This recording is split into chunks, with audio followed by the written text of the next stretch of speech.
Howdy. Oh, just in time. The recording has begun. I just hit play. All right. Um, Welcome to session 20. We will begin with the retelling, and then we'll do managing and cleanup of the previous session.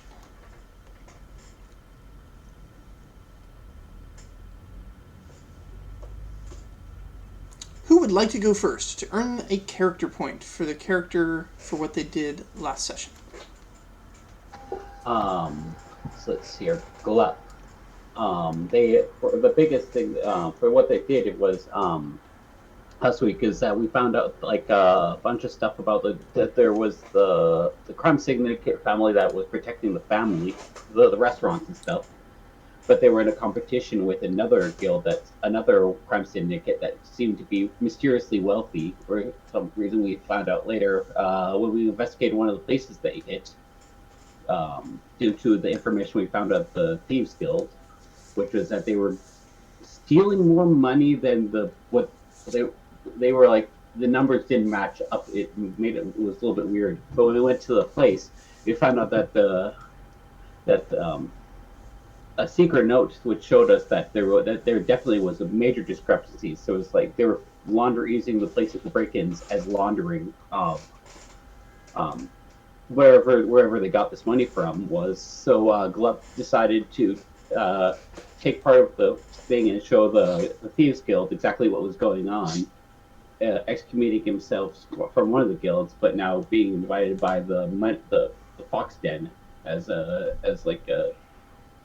I don't know, I wouldn't say hero because there's no such thing as heroes and thieves.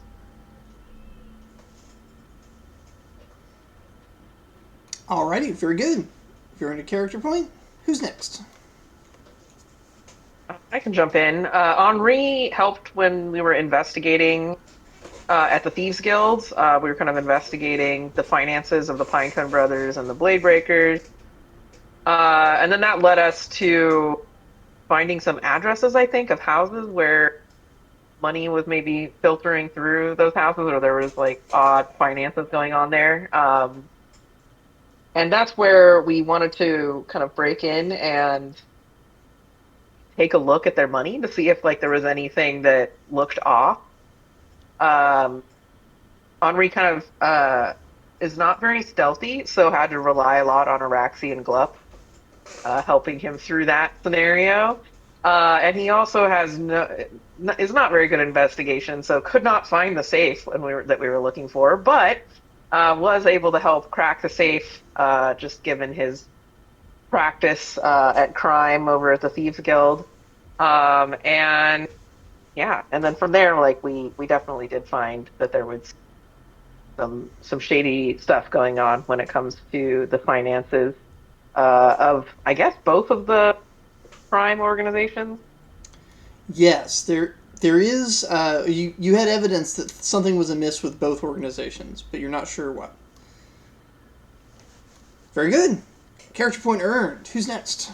I would like to go. Okay. The main thing I want to give Bax kudos for is letting out a well-timed salute and scream while Henri was getting yeeted up into the fucking into the manor while we were at the gate. So it was either that or character point for running around gathering files for people. So I think the well-timed scream is probably the better thing. That was an excellent moment. Character point earned. 2 more to go. Well, Raxi mostly did a lot of the yeeting into the air part of the equation, with a side part of accidentally breaking an entry. Was very disappointed, however, that we could not throw all of a noble's wealth into the ocean. Araxi did do one more thing I remember being very clever. I'm glad you remember, because I don't. Araxi solved the puzzle to open the desk that had the secret "Don't show this to the IRS" document. Oh, right. I totally forgot that Araxi did that. which is We're good at because no one 2,000. else is paying attention to that. Alrighty, character point earned. And last but not least, Let's see. Kofric helped when we were digging up the information on I think specifically I don't actually remember which one, but one of the syndicates. And then he also had when we got to the estates, helped with getting the person of the house, lady of the house. I don't know what term it would be. the lady of the house. That's the lady of the character. house to give us the documents and not hesitate as much. Those are the big things. Some might use the term matron, but because of her social status, she would prefer the term lady.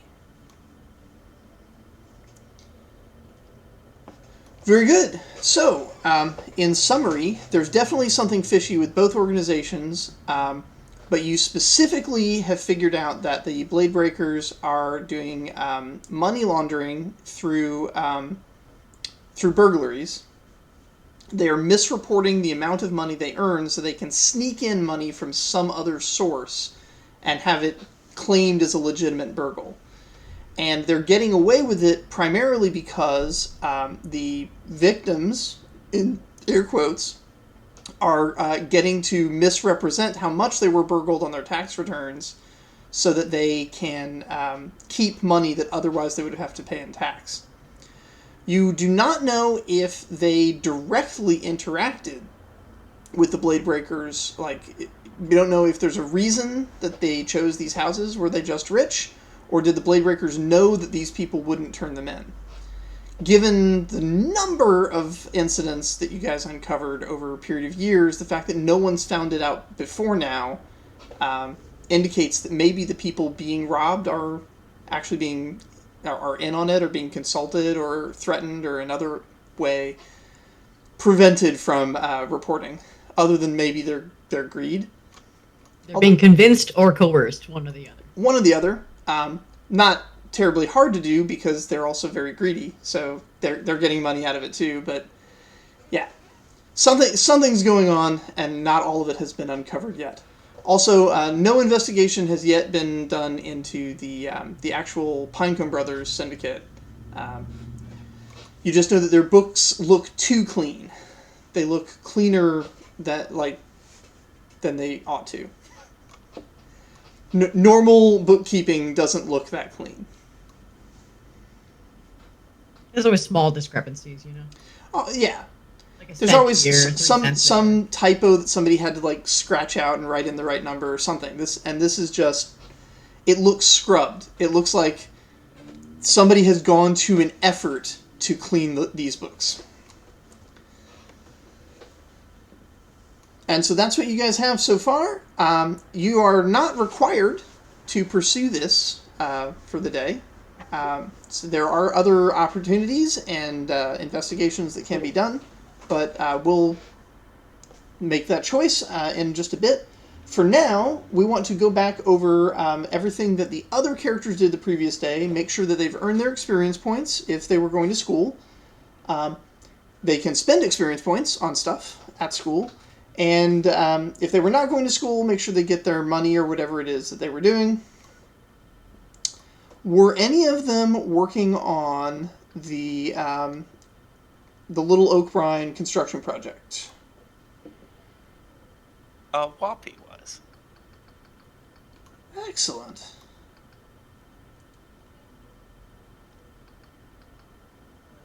I Yes, think there it is.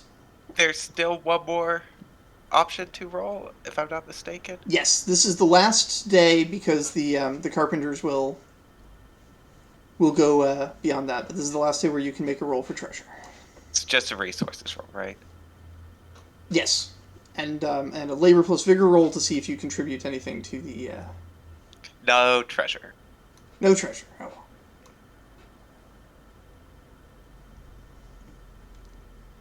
Any contribution So to the building? Whoppy has 4 dice for this. Ooh, Whoppy getting skilled.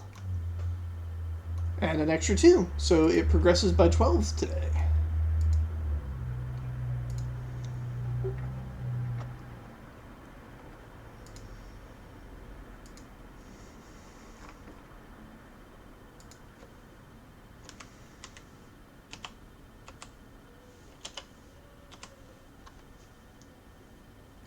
And it is officially past the halfway point.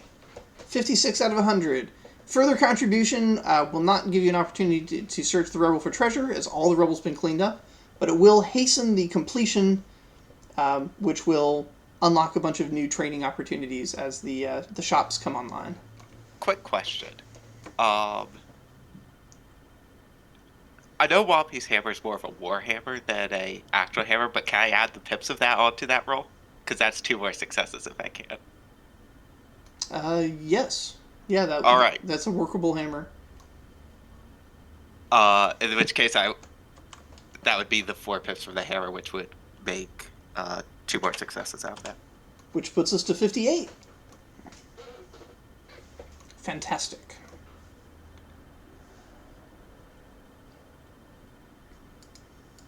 Did anyone need to make any rolls for school? Some classes have stuff. If I'm not mistaken, Nest was making a roll for something. Taking a test to get into one of the advanced classes? Yes, 104. I like principles of manipulation. I have to hit all 4 successes, but I figure I might as well roll when I'm not trading anything.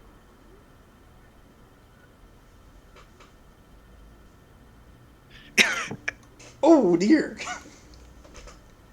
Nest is politely encouraged to study.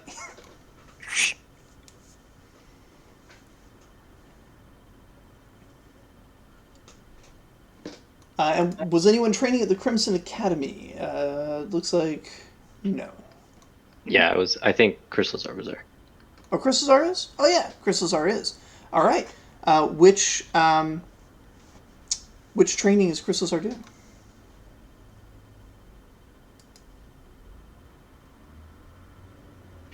I don't think I can handle most of the things yet, so I'm just double checking if I should be doing the regular fitness merits.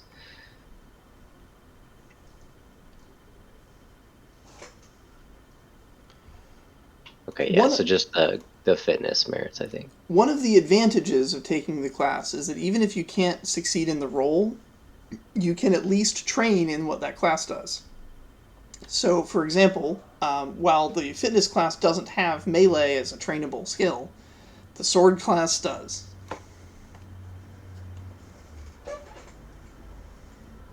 But yeah, if you're doing the fitness class, then there's 3 rolls to make there.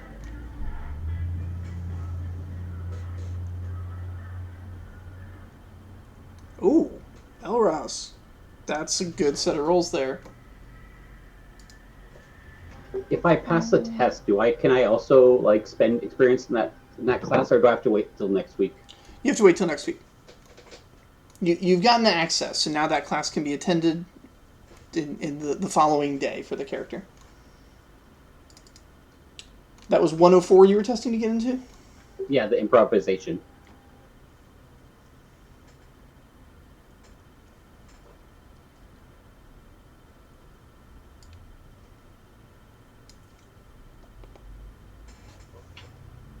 For future knowledge on the Crimson Academy, if we have tests, we take the test with our current skills, and then we can take increase the skills after for the next time we take it.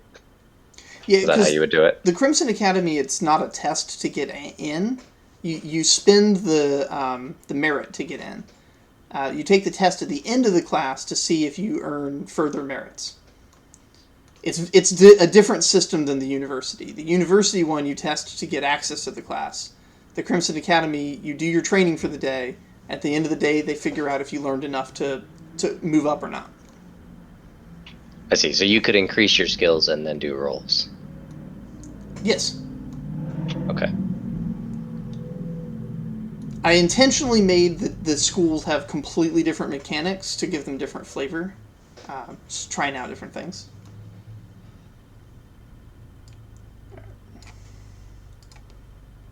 Oops.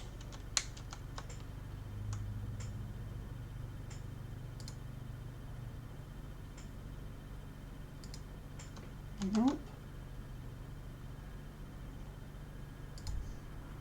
There it is. Okay. And Tice, which of your characters just passed the test? That would be Elros.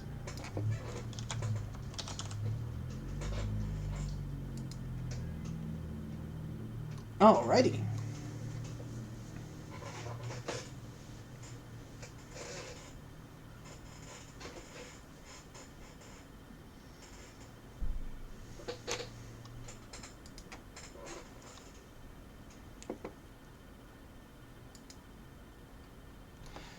Okay. Oh yeah, that's right, Troy. We were gonna get your rolls, unless you're. Are you training in the sword stuff? Yeah, so I'm gonna spend my fitness merit to do a sword drill, Okay. and I'm gonna increase my melee and then do a roll with that. Did you already subtract your fitness merit? Not yet, because they're on that sheet, right? Yes, I have them in the Crimson Academy sheet. So I'll go ahead and subtract your fitness merits. You're down to no more merits.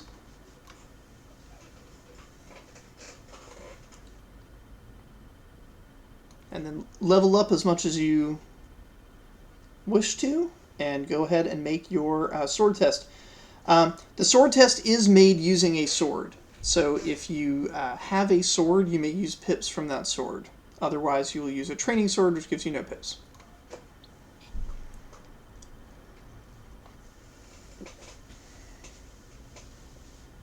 I do not think I have a sword, which is fine.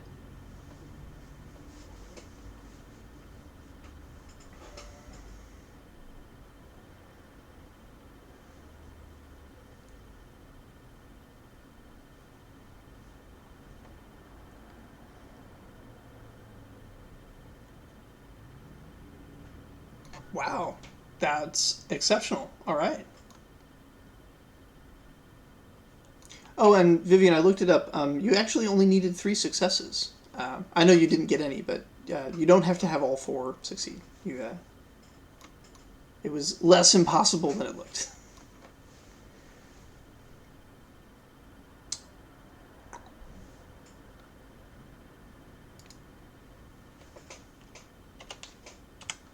Congrats on earning your first sword merit.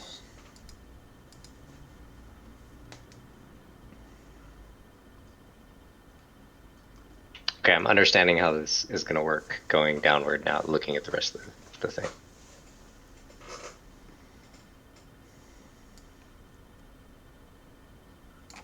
Yeah, with that merit, you have now made you've made some one of the others possible to get access to.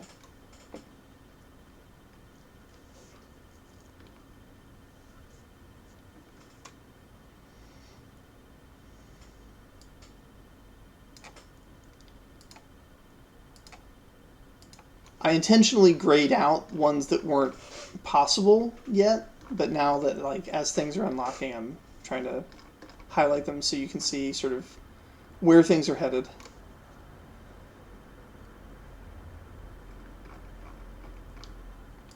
All right. I think that's everything then. Did anyone have any business from the previous day? Because you said that I need to go find someone. So, is it possible instead of Kyleel going to school, just look for a cleric of I always come up forgetting the name of the Ashta god.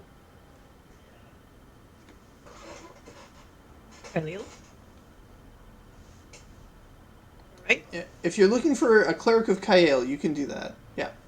Yeah. Okay. Make a connections check. It's easy to find a cleric, but it will be hard to find a cleric that's willing to teach you.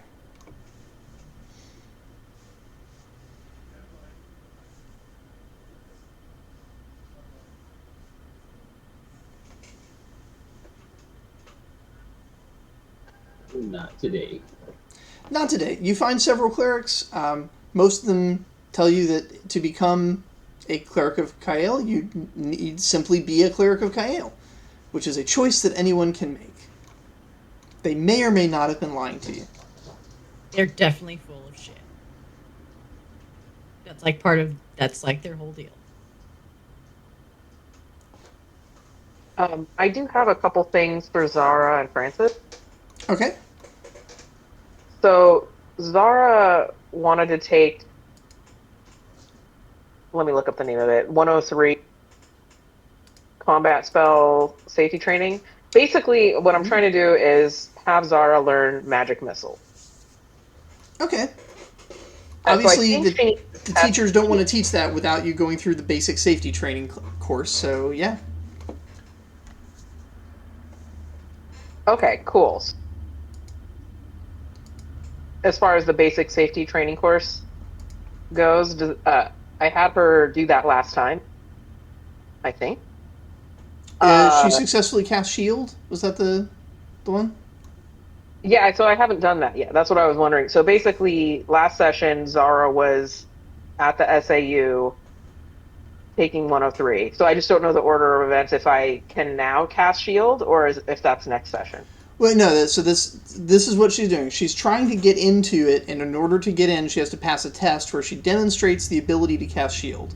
So make your roll. Cool, got it. Prove to the professor you're able to cast the shield spell, and then they'll be willing to let you into the class for the next time she's in class. Wonderful, got it. So last session, while she was like at class, it wouldn't like if I successfully cast this, it's not like retroactively like, oh yeah, so she took the class last time. No, what this is retroactively it will say that she took her test and proved she can cast shield, which the professors require because it's a dangerous class. They want to make sure everyone's capable of shielding themselves before going in. And then now, today, having proved that, she has gained admittance, and they will let her take the class and teach her magic missile. Cool. So that's just my potential. Unless you have memorization, yes. Yeah, unfortunately I don't. I'm still working off. If you have memorization, you can totally just do it for free. Yeah. Cool. That's a success. Congratulations. Awesome. So if I understand correctly, it takes 2 sessions in a row, one to do the test, and then the second one to learn a spell from the That's class. right. Okay. All right, moving on to Francis. Francis was at the animation tutor. I don't actually know what he needs to do. There isn't test listed there, but I was hoping for him to learn animate. I'm trying to figure out how to have him learn animate small corpse. So the animation club, I believe I put in the there was a document for clubs and private tutors. Correct. It there does it not is. indicate a test, so I just didn't know how I go about it. There is no test. Francis is the only character that's allowed in there. Obviously, there's other members of the club, but not player characters. It's a secret club. Cool. So, is there a dice roll for him to learn the spell, or does he just Nope. go there and then? If that's what he's done for the day, then that's what he's done. And animate small corpse will be a spell that Francis knows. You do need to make sure you're putting it into your spell book. So make sure your spell book has enough room for it. Cool. Yeah, I'm good with room. You can do it's two times the quality, right? Correct. Cool. And it's a first circle spell, so it's only taking up 1 page. That's an easy one. Yeah.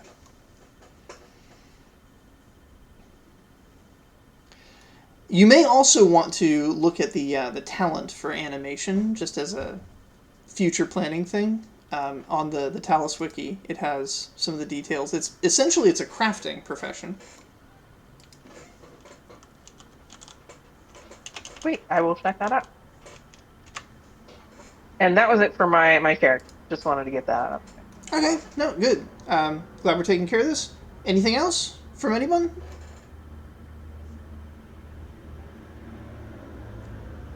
Not that I can think of. Good. All right. Then we're on to today's adventure. What will today's adventure be?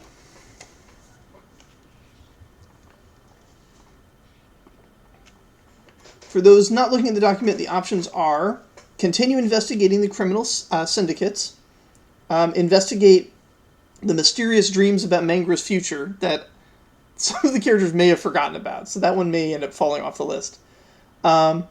Explore the city is an option. A particularly good one if you guys want to go to the market to buy things, or if, you want to look for more opportunities.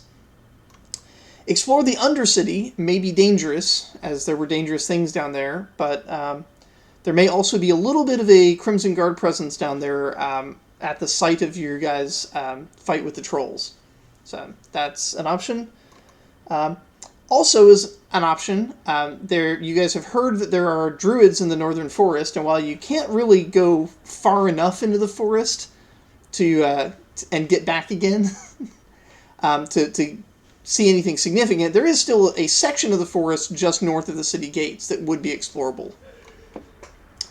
And lastly, there's the opportunity to investigate Miss Maybell, who has been going on dates in the evening with Coddle and coming back wearing fancy things that she doesn't necessarily have the finances to afford. So, given that Ed's not here, I was going to suggest maybe we do something that's not the continuation of the investigation. That way he can be around for that. Also, Araxi has a surprising amount of stuff, and exploring the city we might be able to find something nice.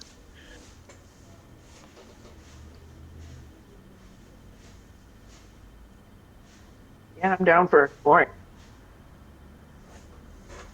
Yeah, sure. I was looking at my inventory, and Araxi has 8 pocket money, 6 valuable coins, and a precious gem. That's probably something.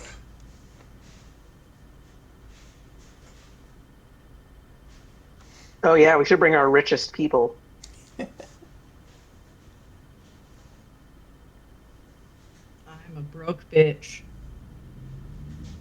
Anybody who had to get a magic book is probably really not in the greatest shape financially. Yeah, I heard a bit.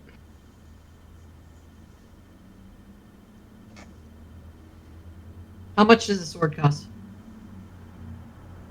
Depends on the quality of the sword you want. Give me options. So the number of successes will determine the quality, although this city does have a cap. Its artisans are incapable of exceeding quality 6. They Couldn't generally roll that high anyways. and they generally don't get above 4 in most markets here. You'll have to find a special market. Oh, that's a good point. Where if we're going to be bartering, I suppose that someone who has good trade skills might be good for this. Indeed.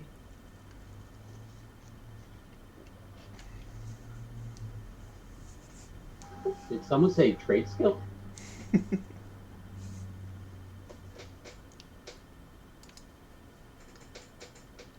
I might have to bring out Henri again.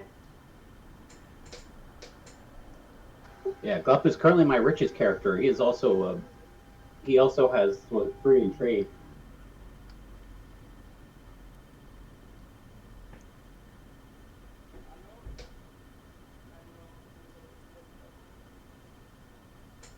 Yeah, I'm gonna lock in Henri for sure.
Alright, so far it looks like we're bringing out Araxi, Glup, Anre,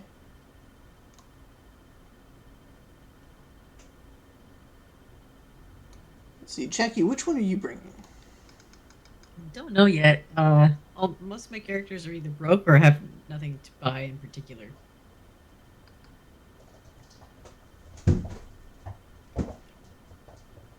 In There's which case, probably- it might come down to which one needs the experience. There's also surely going to be other ways to acquire things. Fax it is. She needs experience.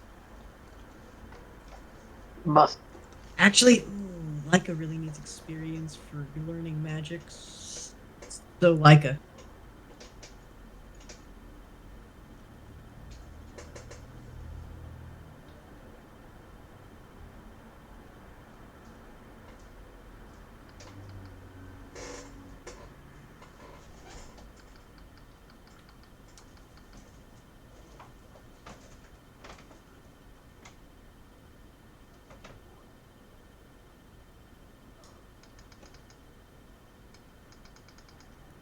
Araxi, Crystalsar, Glup, Anre, Leica. We've got a team. I have a quick bit of bookkeeping. Do I roll for my academy stuff now with Fax or tomorrow or next week? Next week, yeah. Okay, I figured as much. After all, we never know. The party's adventure might interrupt Bax's training today. Entirely possible. Entirely possible. Entirely possible.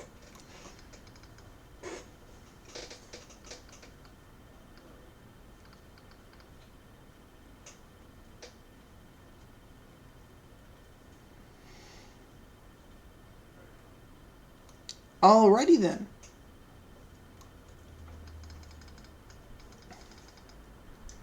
As the other kids are heading off to school, the five of you gather together. As far as Miss Maybell knows, you are going to school, unless you tell her otherwise.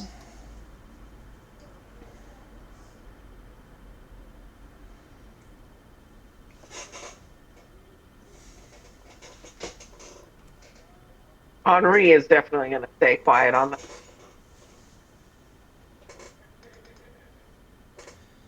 So the city has many areas that are as different biomes in exploring the world.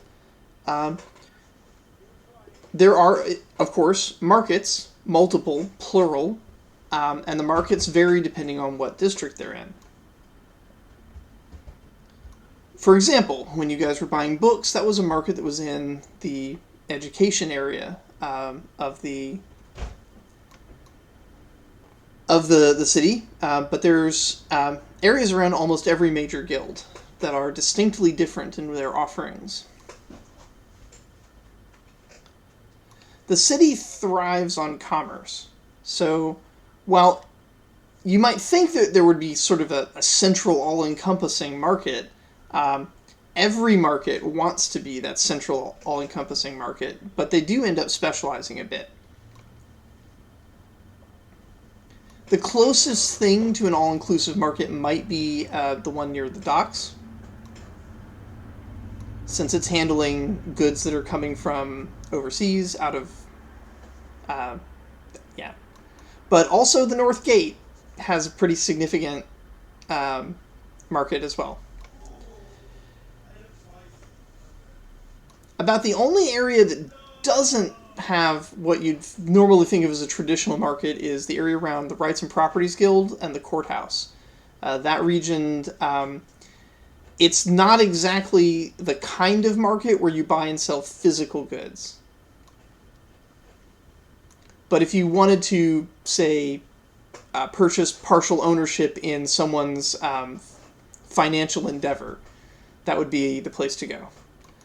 For example, if you wanted to fund a merchant that planned to take a cart to another city, buy some stuff, and come back, you could give that person some seed money at that market.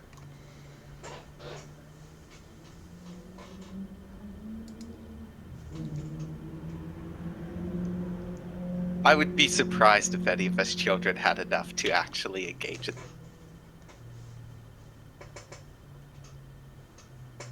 That said, the CD being what it is, very few merchants will refuse coin. They just might not give you something worth that coin in return.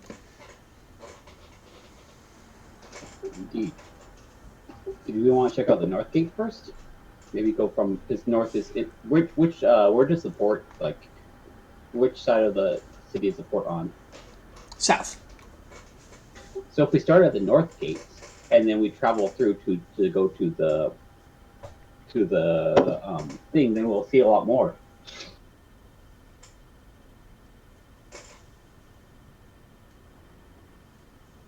The Northgate Market has a lot of the raw materials that come down off the mountain in wagon trains. It can be a very exciting place.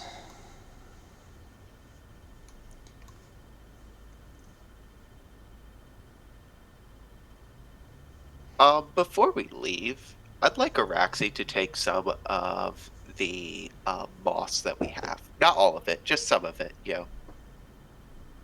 Take off a bit of, like, bit from one plant, put in another jar full of water.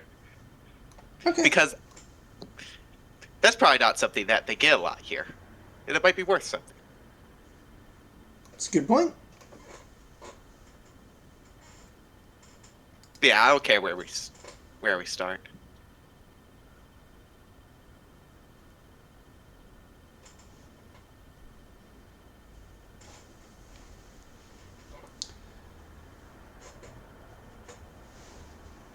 The area around the Crimson Academy is rife with people dealing in weapons and adventuring gear. The area around the Applied Thaumaturgy Guild has weird magical contraptions.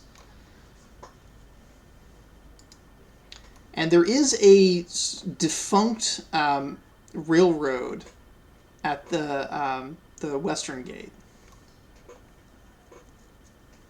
So The train Henri doesn't is. run anymore. Go ahead. Sorry. Yeah, I was gonna say Henri was hoping to buy like a lock picking set or something like that. Is there anyone that might be selling something like that? Absolutely. The Thieves Guild attracts quite a few artisans that offer superior lockpicking wares for the thief on the go. Excellent. Or what they're labeling it as training exercises. And if you're looking for luxury goods over by the eastern area of the city, that's where the palace is. And so a lot of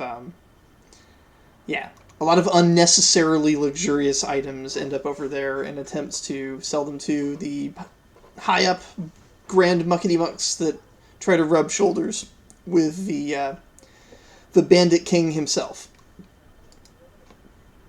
The Biolithan is not into those luxuries, but all of the people of the court that surround him are.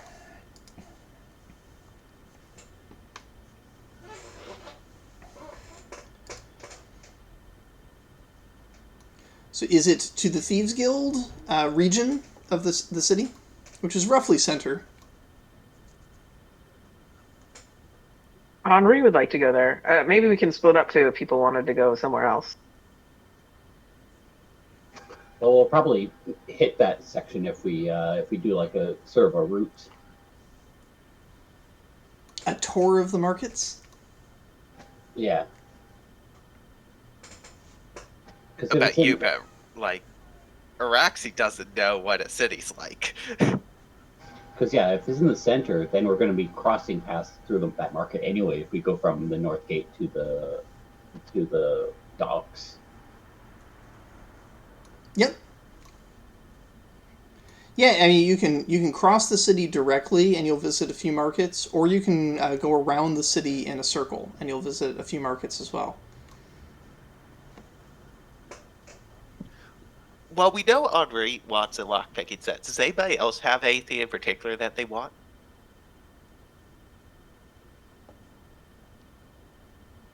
Nothing that I know of yet. So it's window shopping as long as we get to a lockpicking set. Is what I'm hearing.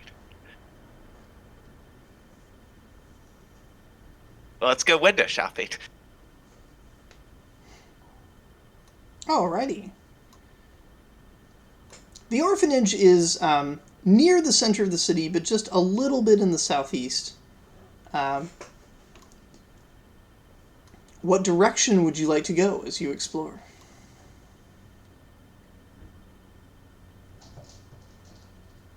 Or do you want to make a beeline for the Thieves Guild?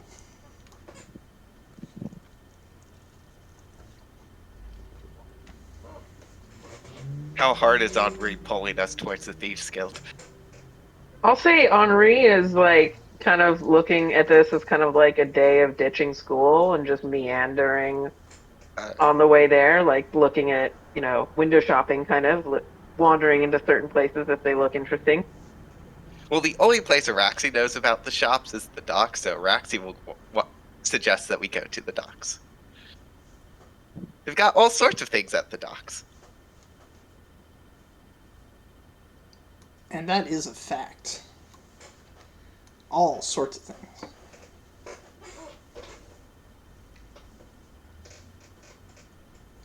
Yes. So rather than put a map on a screen, I'm just going to kind of describe stuff to you because your kid's wandering the streets. You know that generally the docks are to the south. Are you just going to go south? Sure. If there's market stalls on the way that look interesting, Araxi will travel along the rooftops to get a better view. Okay. I'm assuming I don't need to roll for that, though I will if you want me to show up. You don't need to. Some residents on the upper floors putting out their laundry and such to dry are a bit aghast at the Anu hopping by, but yeah, it doesn't cause any particular problems for anyone. When you live in a fantasy setting, you just kind of get accustomed to seeing crazy shit sometimes. As long as it doesn't look dangerous. And Araxi doesn't really look dangerous.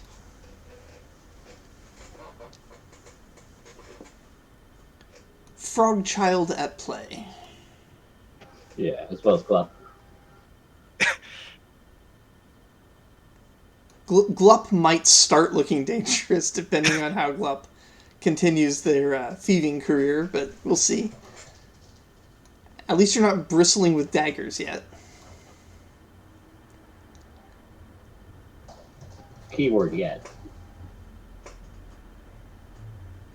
So, because the orphanage is slightly to the south anyway, it's not long at all before you hear the hustle and bustle of the port. The fishermen are always out in the early morning to get the good catch. And so, yeah, already the smell of fish fills the air as the catch of the day is on sale. Now, only a small portion of it is bought by people that stop by to buy a fish. Generally, this fish is sold in bulk to the various food establishments around the city. So you're not seeing like the kind of small stalls. What you're seeing is large operations where they have barrels of fish. And fish is being inspected and purchased by the barrel. But that's just the food part, because as you continue towards the actual water itself, you see some of the unloading spots for goods that are being shipped from overseas. And there is a lot of textiles that are being offloaded today. Some of it's being offloaded to merchants that were expecting it, but a lot of it is coming from merchant ships that knew that they would find a buyer somewhere and are just setting up and getting ready to sell because there's high demand for the cotton and other textiles that come from the southern colonies.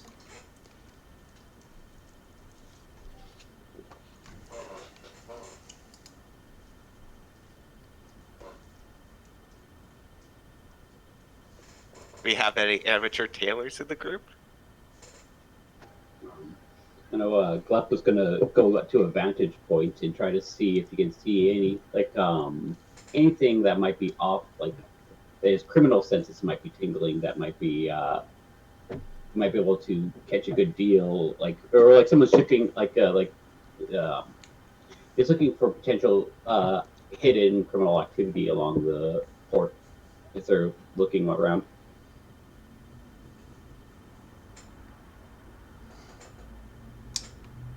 There's a lot of bustle about the guilds. Apparently, there's something going on between the fishing guild and the Teamsters Guild.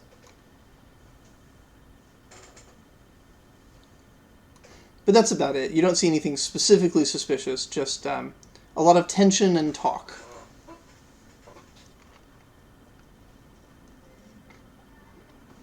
What was the Teamsters Guild again? Well, here are the docks. They primarily just load and unload ships.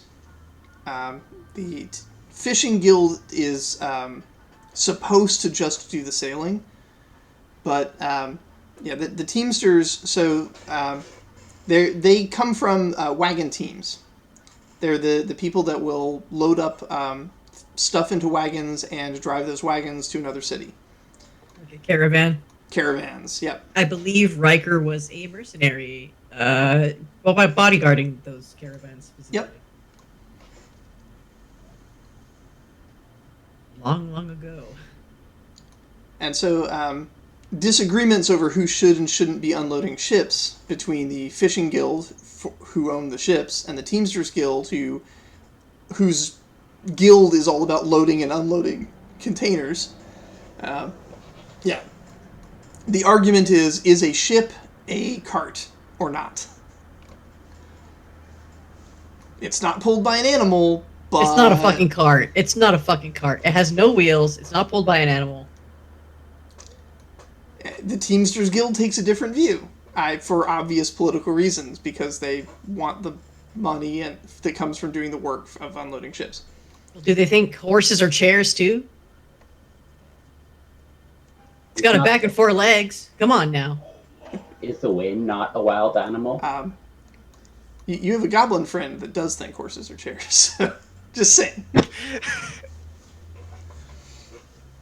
Some might say the wind is a wild animal, and is not the wind carry the boats across this ocean? Sorry. When you say some people say that wind are a wild animal, what people are you talking about? Probably the Teamsters Guild.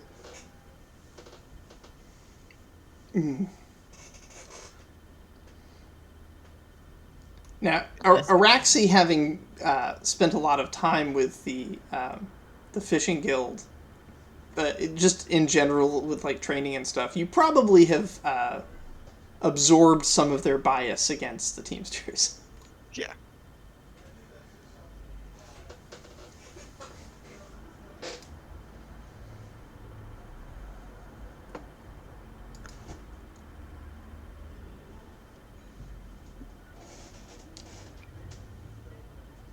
Unfortunately, I think it is a little too early in the morning to be hearing the crazy stories of this pirate that's in town visiting. I don't think she'll be out until a little later in the afternoon. Are we actually on that day? That's incredible.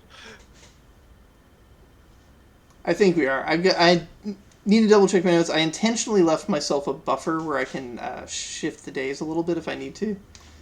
But yeah I think we're pretty close.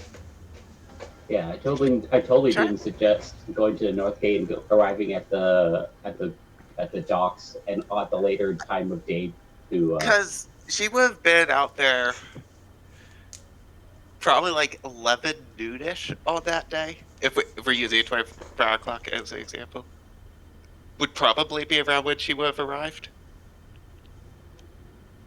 I am assuming this is probably like 9, 10 o'clock in the morning, maybe a little earlier.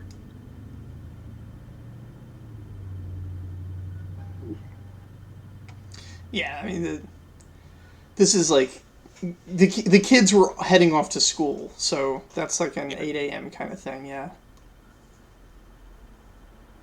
If you took a whole hour to get here, it would still be 9 o'clock. All right. I guess while everyone's like observing stuff, I'm going to Gluppy is going to like see like the merchants that are like setting up shop to like look for potential buyers. I'm going to try to see if I can like middleman myself in there and like find like look around for the buyers and like basically try to get a little fee for connecting the two for like the great like, oh, you're looking for a good deal. I see those people over here. They got the best deals. Okay, go ahead and make a trade check. This will be trade plus cunning.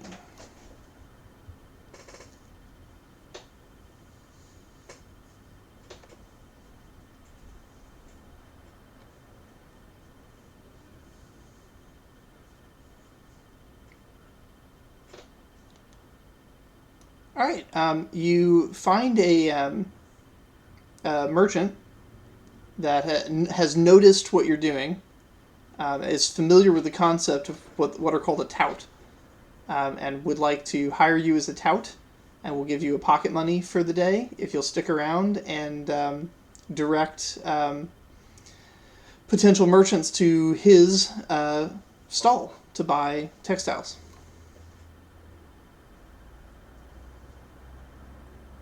Well, I can't be here for the whole day, but I can get you definitely some great buyers.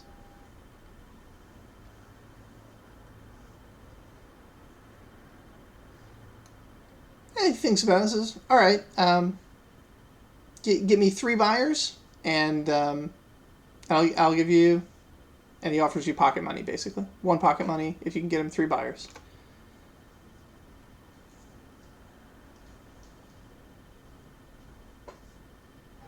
One pocket money per buyer, because this is going to make you rich. I know what these textiles are worth.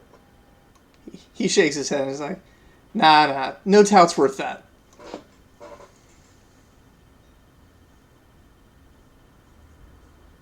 I guess your other competitor will be seeing some more business then, and they'll start like hopping off. Okay.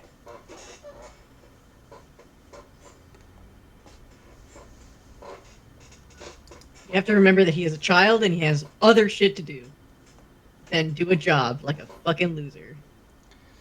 And Like me! yeah. I just like this idea of Glup going over and offering services free of charge to this other guy just to spite the first guy. I love that for him. A lot of these merchants, you'll notice as you proceed, are foreign. They come from other cities, other cultures, and they have their own ideas as to what is and isn't proper. Someone from Corlanth is going to view child labor very differently than a native Celebran. Is there any stuff from Auto Origin here? Yes. Well, Raxi's going to head over there and just browse, I guess. Yeah, actually, it's... I don't know how much Araxi knows about the colonization of the Anu Islands. If she knows a lot about it, it's a little disturbing how much of her culture is being appropriated and sold as... Araxi knows a lot about it. Araxi is here because of it. Yeah, so there are humans that are selling what are essentially like cultural patterns on cloth that they don't understand at all. They're just like, the newest style from the colonies. And it's like religious robes and venerating the spirits. It's like supposed to be like the elements of the sky. Get him, I can hear it. I can feel it in my spirit. You get him, girl.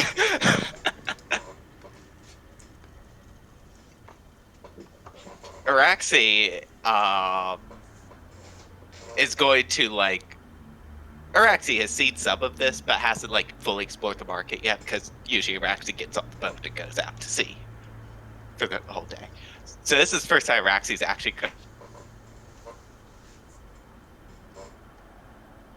Your mic cut out there. That has happened a lot more recently. You see Araxi just slowly, the fury steaming under this like little Anu as she walks stall to stall, looking for something that reminds her of Homeland, not these butchered, commercialized crap. Until at one point, like she gets to one stall, and she's had enough, and she goes up to the merchant there. I don't know how many are there. How many people would be here roughly? Like at a stall? One or two? There'll be like 2 people running the stall, and then a bunch of people behind them bringing the boxes off the ships. And let's say that this one has something that's particularly more egregious than the others. Like the textile is like has something that's like genuinely sacred to the culture. It's a sky spirit pattern on boots. Yeah. Fuck yeah! It's supposed to be on a hat, and it's on boots because they don't know that it's supposed to be a sky spirit. Yeah. Araxi's just going to like jump over the table into back, pick up the boots, and just turn them and go in the angriest 7-year-old voice you've ever heard. What the fuck is this? She does exist around sailors, so I'll allow it. Motion granted. I'm overriding the GM. The shopkeeper is taken aback, not because of any idea of what you're talking about culturally, but because you have leapt into their stall. And they think that you are a thief trying to rob them. You are very tiny, and they do not want to hurt you. So they hold up their hands and go, okay, just give me the receipt. Receipt! Throws the boots at their face. I feel like I should probably roll just to see if that hits. Yeah, give a throwing check. This is... Oh, I need to put pointed throwing. Oh, fuck yeah. I gotta do that. I have... No points. This is a fury roll. Okay. If you want to be precise, roll agility. If you want to just chuck them as far and as hard as you can, roll vigor. Empathy. Why not? I'm going to roll agility. Yeah, that makes sense. If this is fury, but Raxi wants to hurt. If it's performance, right? If this is performative, you could do empathy plus performance, and just not be accurate or forceful, but instead be this isn't performance. Communicative in your anger. This is genuinely just fury. Okay. I feel like this does not apply to my Lorpin outfit. Does not apply here. Well, that is actually what Lorpin was doing out there. Lorpin was trying to play both Corlanth and Celebre against each other to lessen the strain that the two of them were putting on the colonies. Okay, in that case, I'm going to take those pips as well. Yeah.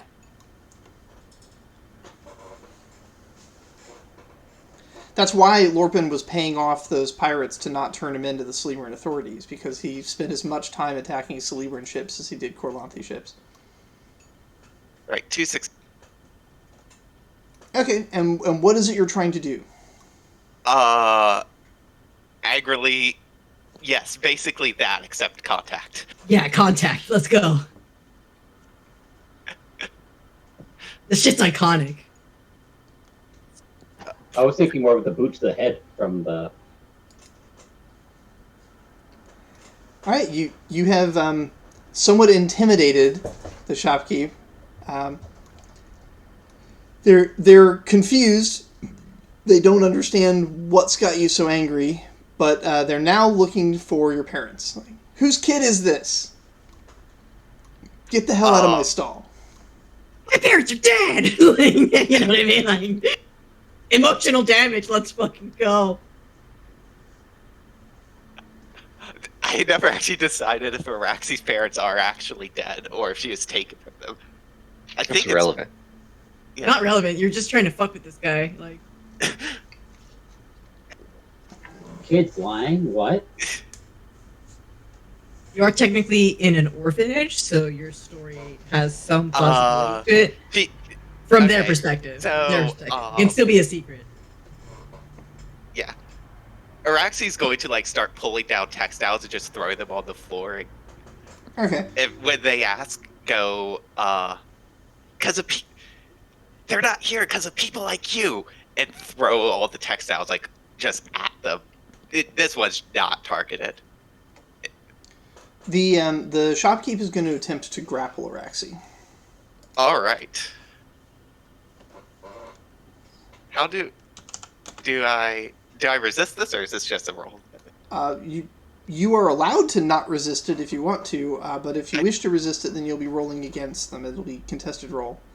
All right, I do wish to resist them. I want to basically tear the shop down.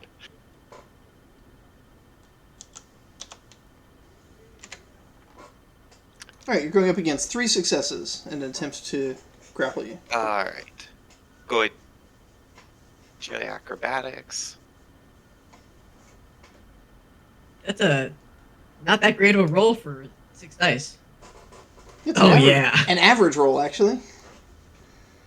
Against Araxi? Oh, Actually, this, Oh, I didn't even add my athletic potential to that. Oh, shit. Yeah. This guy has very little chance of succeeding in containing Araxi. This is a shopkeep that does a bit of sailing, but not like a sailor. It's like this person stays in their cabin until they get to shore. So this is not somebody that's on Araxi's level. It like has like a coup de grace. I want to grab the cash register, run over to the ocean, throw it in the ocean.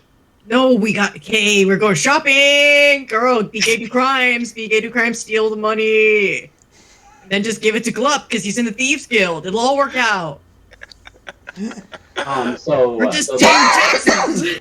so this is definitely a loud commotion, I'm guessing. Yeah. Yeah. We're presumably watching this happen completely silent and motionless right now. Like, that's my read of the situation. I want to sort of like incite, like going through the crowd while people watching, be like, "Oh my goodness, I can't believe that they're attacking that Anu. They're just trying to keep their culture safe. Attacking a child of the Anu. What kind of people are these? Stealing their culture and also attacking their children. What's next? Are they the ones making these stuff as well? Are you using one of the incitement talents? I don't have that talent. Oh, I'm sorry. I love that talent. It's really good. That's a Do you have a talent? character? Yeah, there's a talent for inciting crowds. It's amazing. Let me find it for you.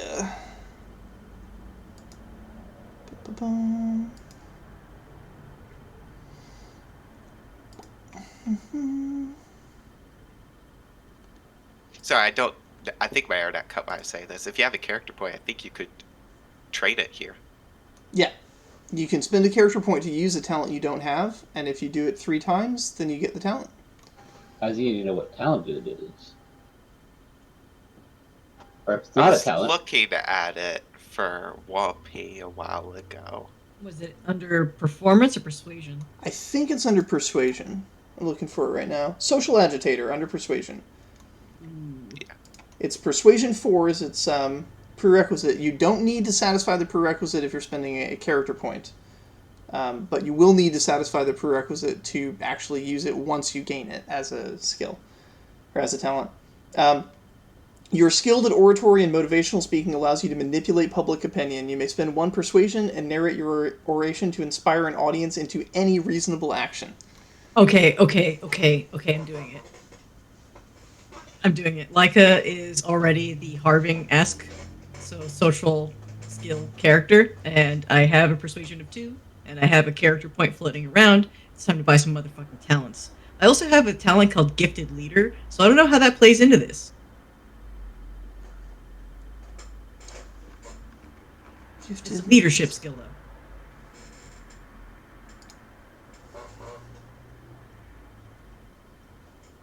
So do I chunk my Why is it not character? alphabetized? Do I put my character point into experience and then No, it's how do I? just- So how do I? I mean, in terms of like my bookkeeping, I guess. I'm sorry. Oh, there's a little no symbol you can activate where it doesn't charge you experience for talent. Where's the no? Oh, Oh, is that what that's for? if you want asking how you charge the experience or the character point without gaining experience, you put it to bird, I think. Right? Yes. So how do I do that? I just put 1 in the burned section column for the character point. Yes. I think it's I'm gonna. minus 1. Yeah. Oops.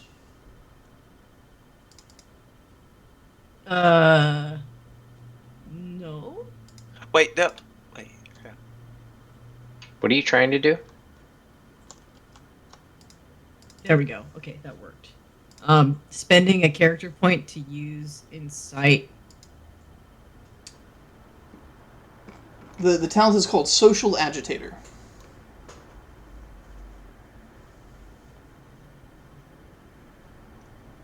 Okay, yeah, so it's telling me now I have -7 experience points. Okay. Had- So do you see the little no symbol? No, I do not see the little no symbol. It's like 0/. Oh, I see it now. Hang on. How do I go back? Undo. Control Z.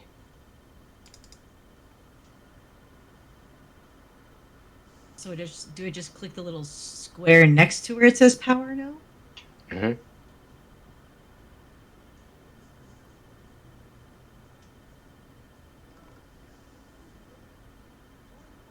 It's agitator Agitator. Hator? Yeah. Agitator. Okay, my character point is burned. I will roll. How do I roll this? You don't need to roll. This is the wonderful thing about the Social Agitator talent. Is just all you pay have to do is perform- spend a persuasion persuasion and you succeed. Boom, baby. So you tax your persuasion by 1, you narrate your oration, and whatever reasonable action you're trying to get the audience to do, they will do. Witness this modern injustice taking place right before your very eyes. This poor Anu child is being deprived of her culture by these exploitative, colonizing bastards. There we go. Let's say that's my shot. Very good. The crowd is very upset. They rush the stall, restrain the man, so that Araxi is free to continue trashing his shop as she likes.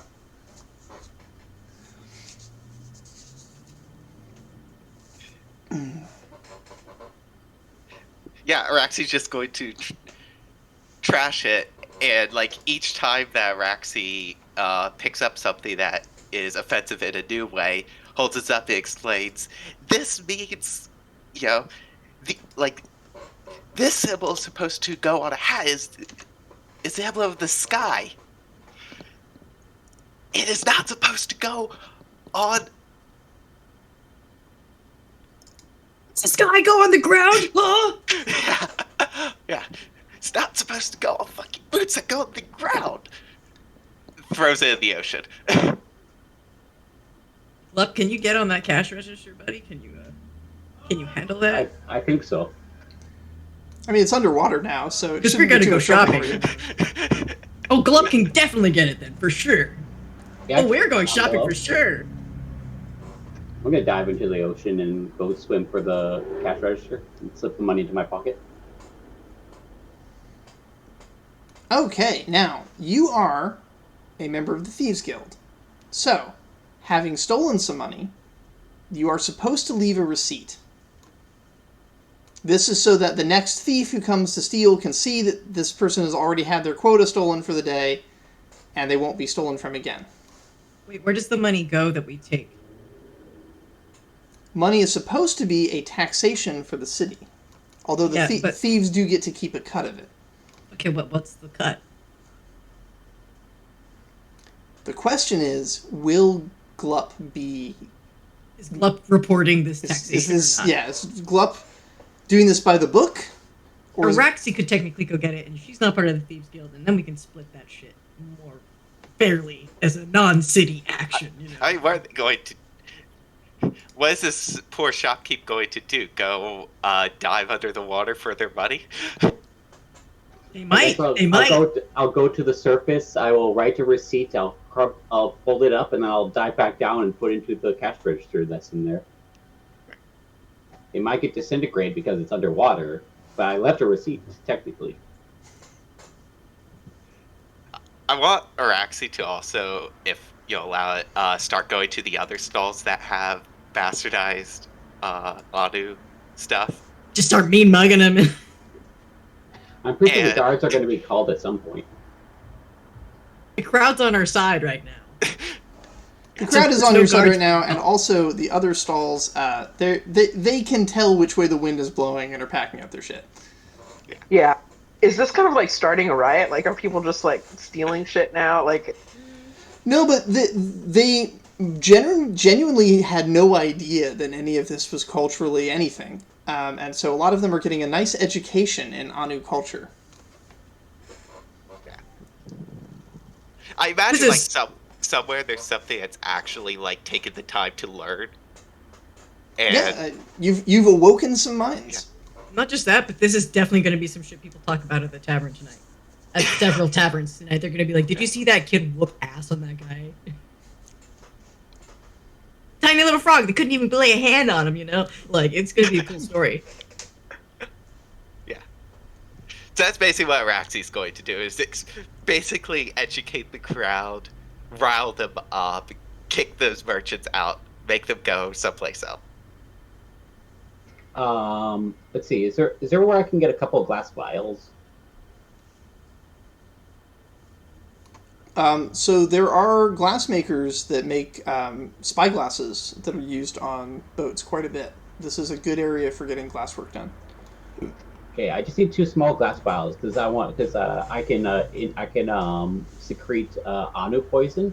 I wanted to fill them up and then slip them on these, like, as these guys are leaving, just to put into their stuff. So when they get checked after if they're like, not only are they selling illegals, like they're selling like what the people now see as the thing, but the potential looks like they're taking venom, like poison from from somewhere, like they're hidden.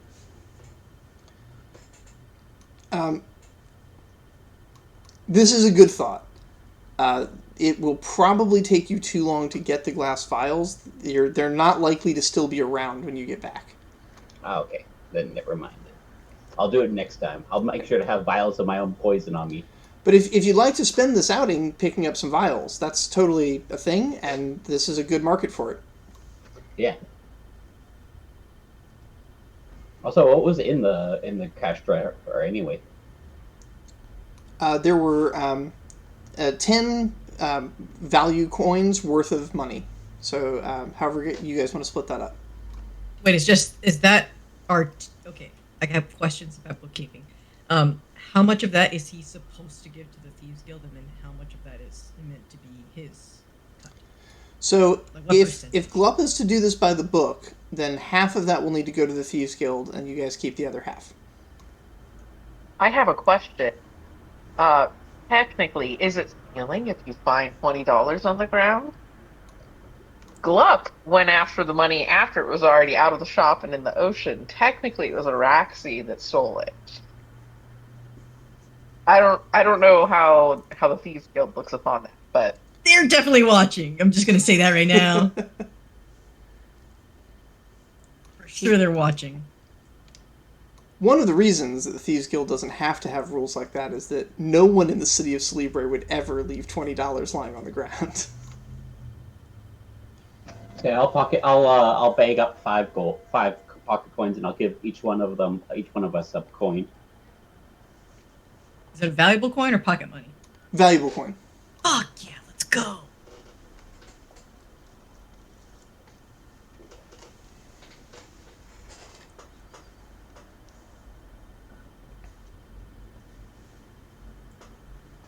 Nice work.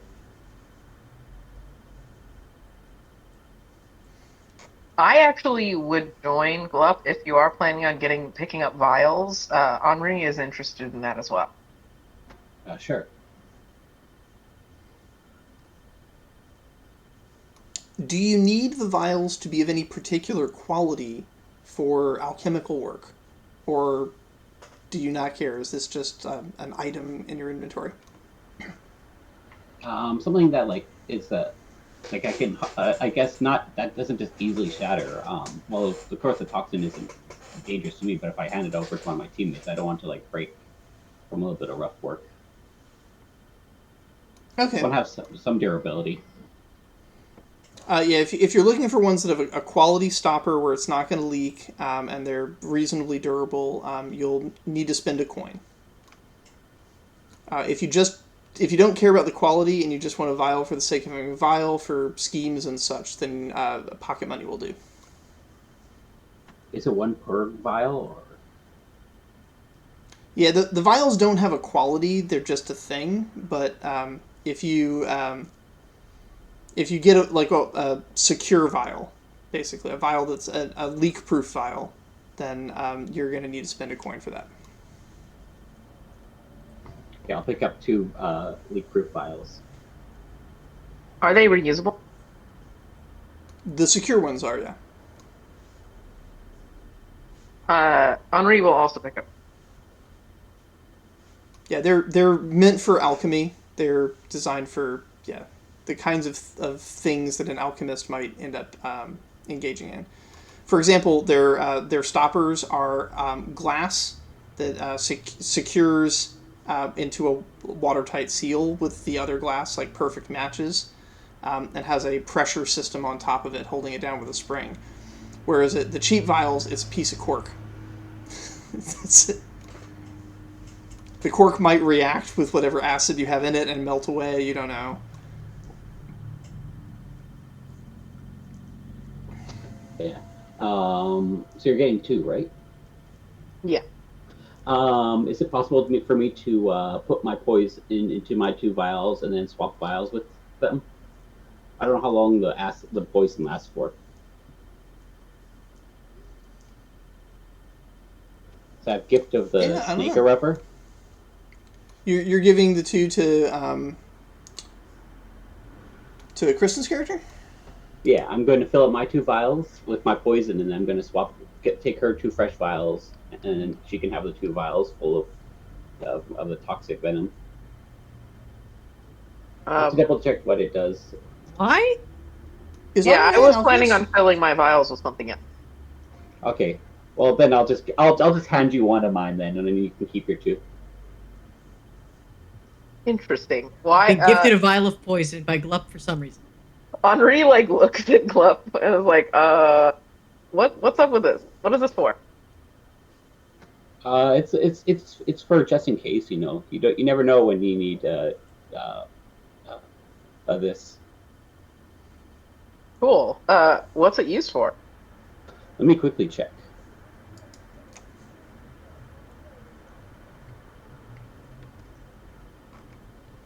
This is the Anu lineage, right?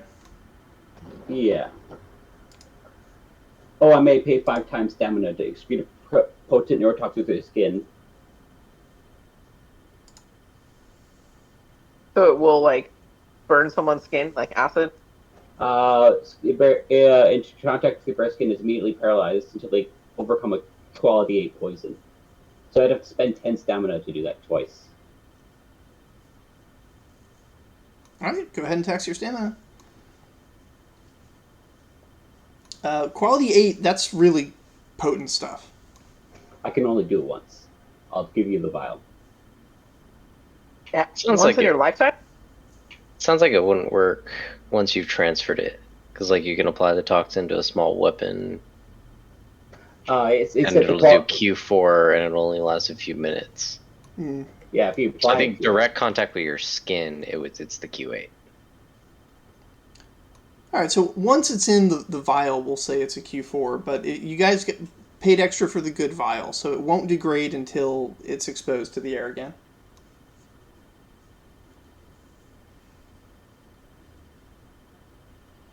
Yeah, so like it sounds like for the Q8 you can like the Jurassic Park dinosaur that spits venom or whatever at someone's face. It just touches him, right? Yep. It's just It comes out of your skin. he has poison touch, Ooh. like a really. It's like a poison- defense mechanism. Like let's say somebody grabs him, he can just squeeze that shit out and run away.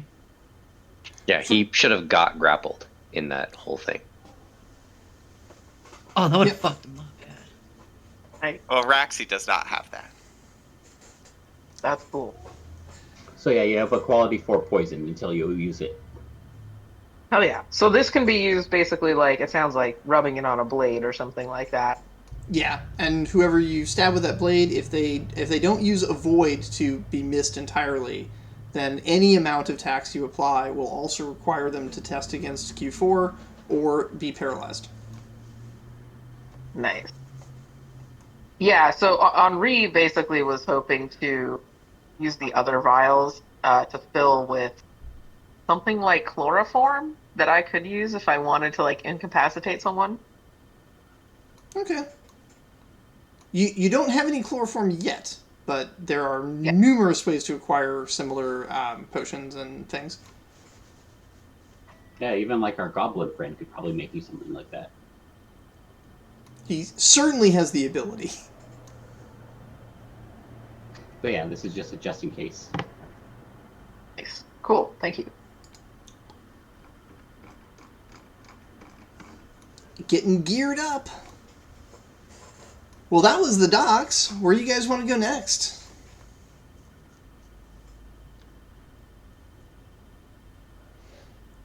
You initially were going south, but you've kind of ended up kind of in the middle of the south instead of the southeastern area. Which is fine, because the southeastern area is kind of boring. Not a lot going on over there. I got a question. Role-playing related. Where? So I've been holding on to a piece of treasure since like very early on. It's a piece of jewelry, and I'm trying to get it pierced. Oh, well, welcome to the place where all the sailors come to get tattoos and piercings. Perfect. Hell yeah, let's go. All right, guys, I gotta know, earring or nose ring? Who is this? Leica. It's Leica. I feel like Leica gives me more eerie than nose ring vibes. I know, I hear you. But you want the nose ring, don't you? No, I'm just curious about it, you know? It's just like, oh, it could be cool. Doesn't really matter, it's just for flavor. What's your thoughts on an eyebrow pierce? Negatory on this character. Okay. But what would Harving get? That's the question. I know. That's really that's the answer. But that's the thing, I feel like Harving would be a nose ring kind of gal. I think that's the answer then. I know, it's gonna do that then. Alrighty. The shop that you've entered has a very simple policy. They'll do the piercing for free if you're buying product from them. If you bring your own product, you have to pay them a pocket money. I'd gladly pay the pocket money.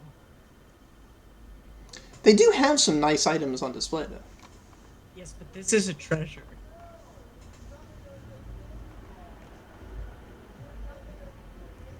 No worries, they see treasure from all over. It's our treasure. Well, with this new item on, there will be circumstances in which you may want to use it for pips instead of your costume. So, bear in mind that it is now worn as a piece of decorative jewelry, and Like if I'm using it to be cute versus be like inspiring, you know? exactly. Right.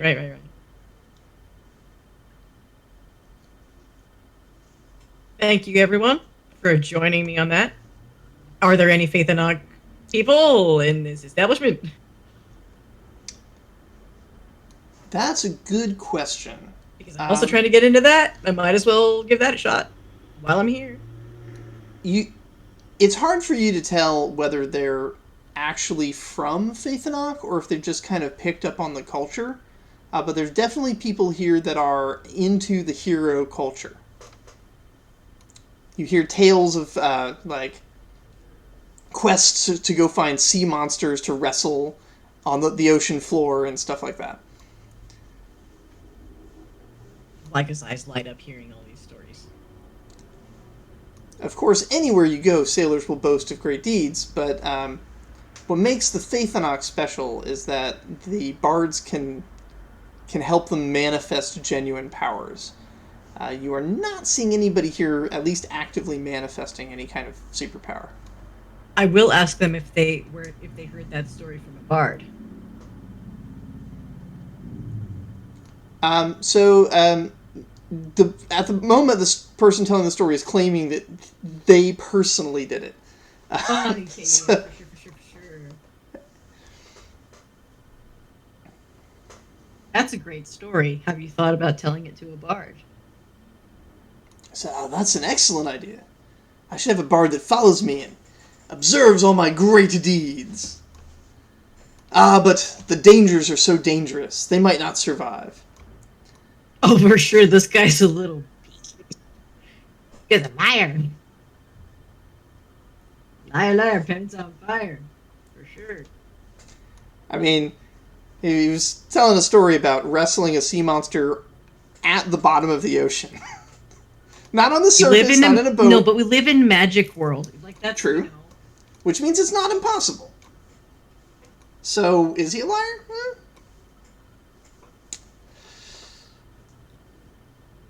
Only one way to find out. You'll have to go find the sea monster and ask it. Guess so. Get its side of the story. Sea monster's all like, I was minding my own business when this guy just comes from out of nowhere, just like falls from the surface above, and it's just like, what are you doing, man? I'm trying to run my stall where I sell seashells. I have one other role-playing related question. What season is it? Is it fall? No, is it? Yes, it is fall. Is it cold or hot? Is it hot fall or just cold fall? So it's starting to get cold. There is a section of the city that is super cold. That is to the so you're right now at the southern edge of the city. In the southwestern section of the city, there's the cold spot. Mm-hmm. It's centered around what used to be a very public market, and then some incidents happened. You could actually go there and talk to people. There's a hospital right in the middle of it that they're using to treat people who are suffering from cinder. Right. I only ask because I just wanted to say that if we're all in this little establishment together, then there's just a bunch of sweaty children hanging about in the lobby while Leica is getting this done and shooting the shit with the people there. And I just thought that'd be a fun little visual. Just a bunch of dirty, sweaty children hanging out. Right on. What direction would you like to adventure next? It's been a profitable day so far. Is there any great places for a food market? Like we haven't had lunch yet. Food is everywhere. Can I say that Araxi was given some fish by a kind stall owner in the crowd? Sure. Or actually, should say they're eating sardines.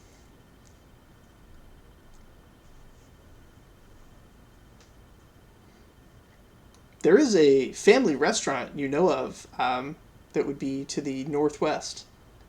In the... Right now, I guess it's kind of... mostly north. Mostly northish in the University District.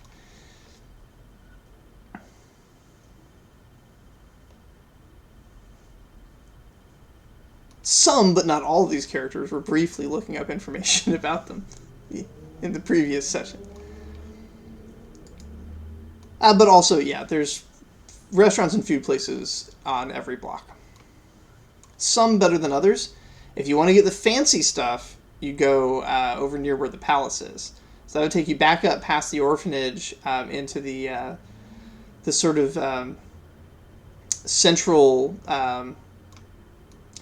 eastern section of the city.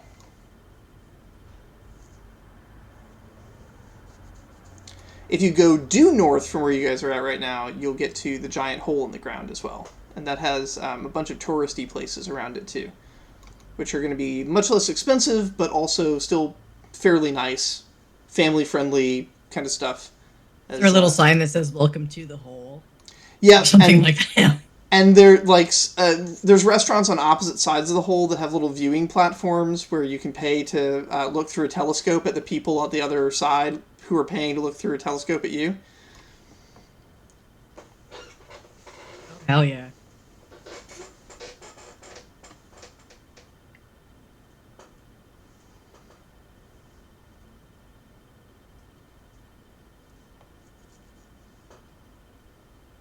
So where does everyone want to go?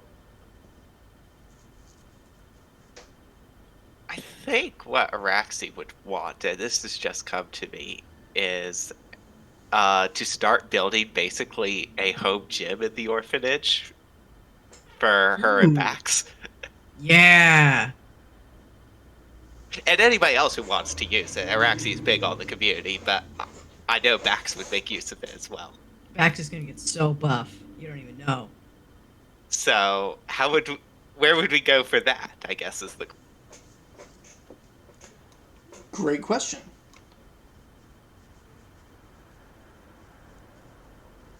I can tell you what you find when you go to different places. Yeah. Araxi doesn't know Celebre, really. But that's the point of exploring, is you get to find out about Celebre. Logic says it would be pretty close to, like, the Cryptic Guard. And they're in the northeastern corner of the city. They have a whole barracks set up there. On the way there, is there somebody... You're in basically the southern central edge of the city, which is where the docks are. They would be in the northeastern corner of the city. Yeah. So all the way there, is there something that people want to pick up? Like, we still need to go to Thieves Guild for the lockpicking thing. Yeah, we could stop through the lockpicking place. Alright, to do that you'll want to head due north, past the hole, so you'll need to go around the hole, and stop by the Thieves Guild area. The guild itself isn't selling lockpicks, but there are plenty of merchants near the guild that will.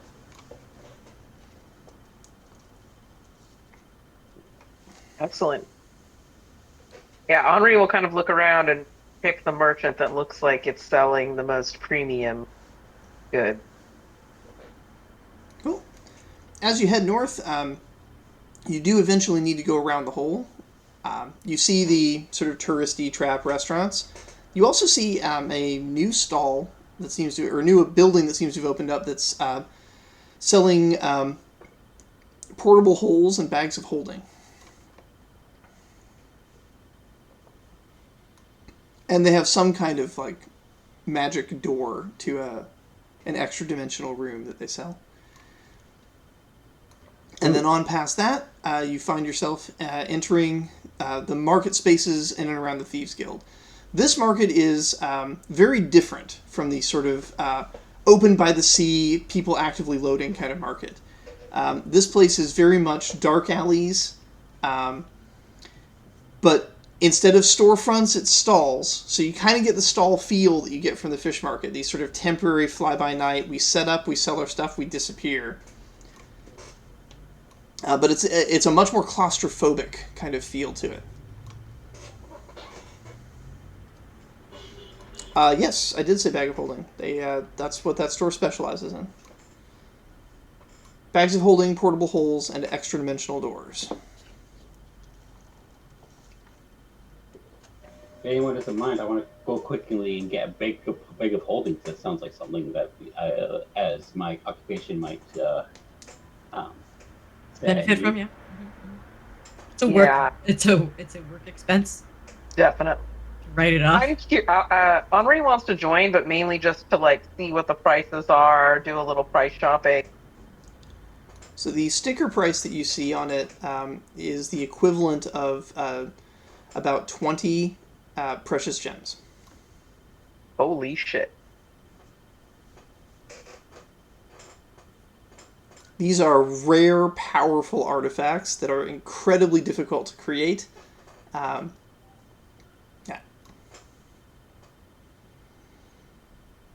I wonder if we could trade.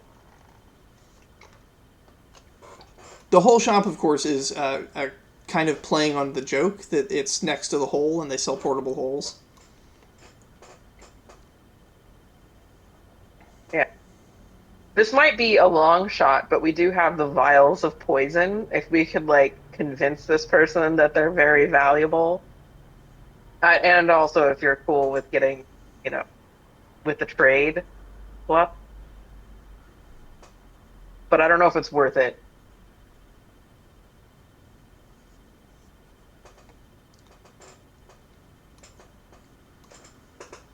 Well, it's not my vial anymore. Well, I think you have one, and I have one. I only have enough stamina to do one. I only have 9, so I could only do one. Oh, okay. You can produce that in the future again? Yeah. Okay. This is probably not going to work, but might as well try it. So Henri is going to kind of just be, perusing the bags of holding, waiting for a shopkeep to come and kind of greet you. I assume that since there's expensive merchandise that they tend to, from a loss prevention perspective, keep a close eye on and talk to people that enter the store. Literally Yes. a band of children. Like, I don't know. We would definitely be followed. And also in a city that prides itself on a thieves guild, this stuff is all behind glass. And the glass looks like it has additional security beyond just the glass in it. And yeah, their first thing to do is they evaluate you visually, determine that you are probably not wealthy enough to afford their products, and try to shoo you away. So Henri is like, no, actually, I am here to purchase one of those bags of holding. This isn't the best bag that I've seen. I've seen some better in my hometown, but I'm in a pinch, so I'll make do with what you've got. How much is this one going to cost? So while most of the staff is like ready to blow you off, one particularly hungry for a commission sales rep leans down and says, "Now you're offering the vial. Is that what you're offering?" Just to Yeah, be I'm clear. going to, but I Okay, haven't you're not revealed it yet. Yeah. So he gives you the price. Says or equivalent items in trade, of course. When they say equivalent items in trade, what they mean are gemstones. Obviously, like there is a official currency in Celebre, but Celebre doesn't have the kind of like mass manufacturing mint that the dwarves have. So, whereas in Thordil, the preferred currency is the government currency. In Celebre, the government currency is acceptable. But gemstones or really any other precious metal currency is fine.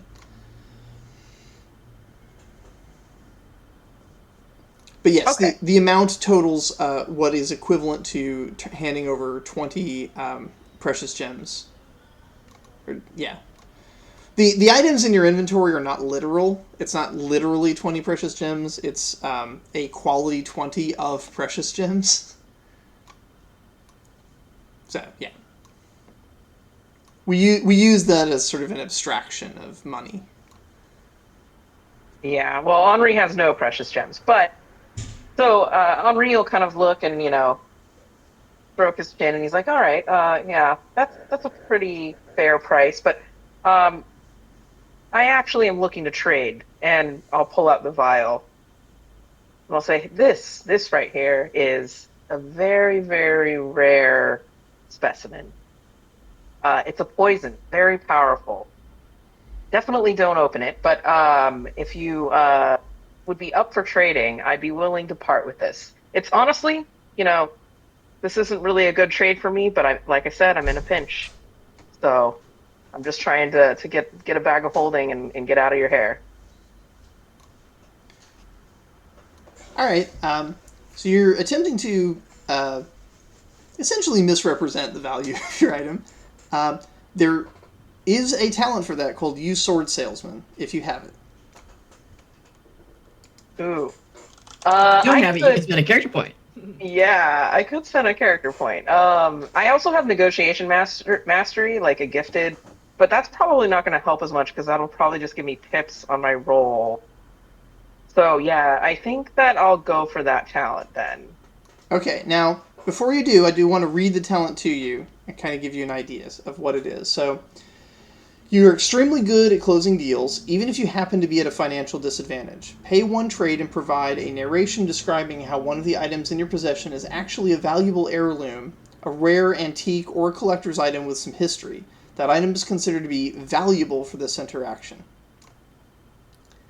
And the reason I'm reading that to you is I want you to understand what you have is a Q4 vial, which in a normal trade would be worth 4 pips for trading.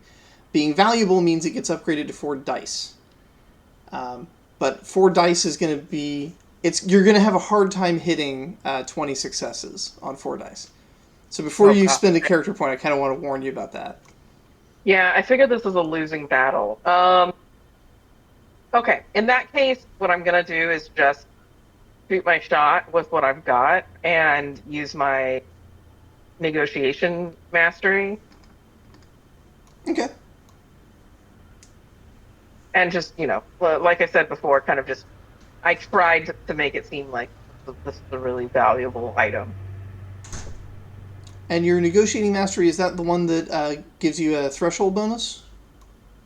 I believe so. It's a Q2. It's like basically gifted. It's what I took for gifted.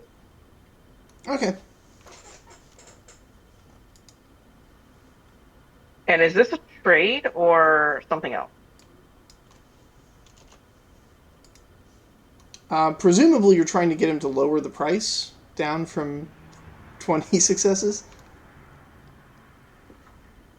We don't have enough precious coins no matter what we do. Even if we all pulled all our shit together, we cannot afford one of these bags. Oh, this isn't a roll necessarily. This is just you're trying to do chip damage right now to a giant pile of dice that this shopkeep has, preventing us from buying even one of these bags, mathematically speaking. So, how do I chip away with it by rolling any dice or?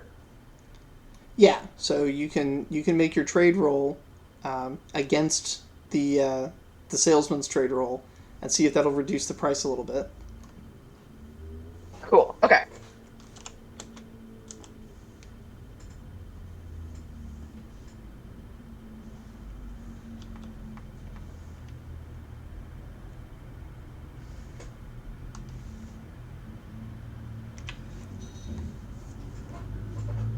Wow, another perfectly average roll.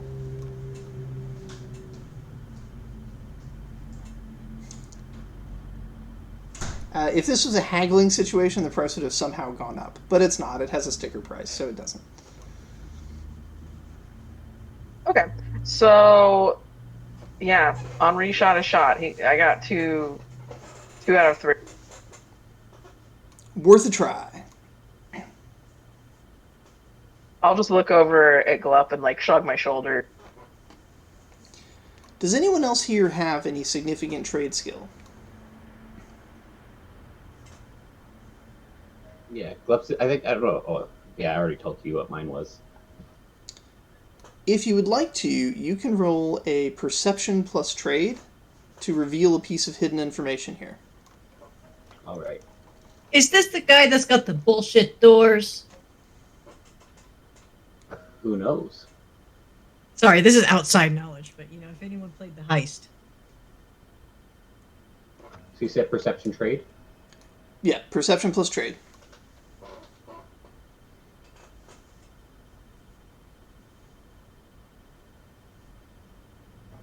Would having the shopkeeper as my mentor give me tips for noticing these kinds of things? Oh, Penkel's not really with you right now, but yeah, maybe. Well, it was worth a try.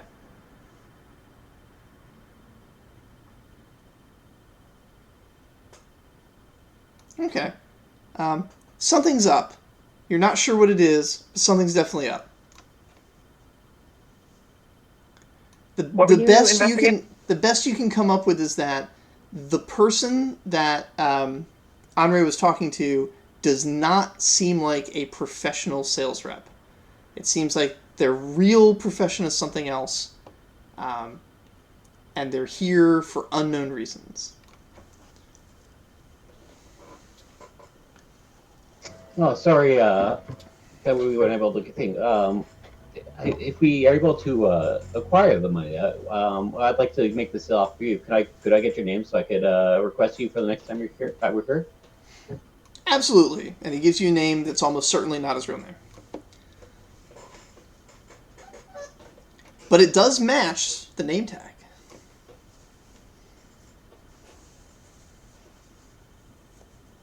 Okay, I'll keep a visual eye on what that person looks like. I guess, well, we can't really do much here now anymore. No, Could just but confront him about the fact that you don't feel like that's his real name.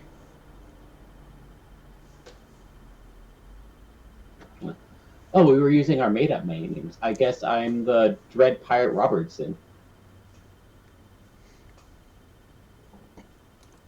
come back when you get the scratch, kid.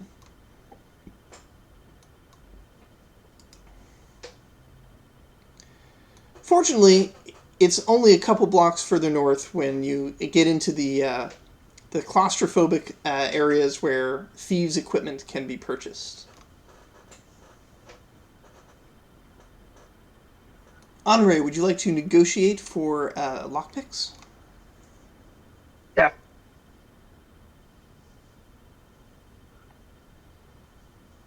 What are we looking at here? Or I guess, is there just one set, or are there multiple sets to choose from? There are sets to choose from. Cool. I'll, I guess, ask one of the tellers or whoever is there, like, what the difference between the different sets are. And they proceed to give you their sales pitch on the different sets. Some of them are made of different materials. You've got some stuff made of Envar that doesn't change when heated for picking locks that maybe have like fire traps inside them.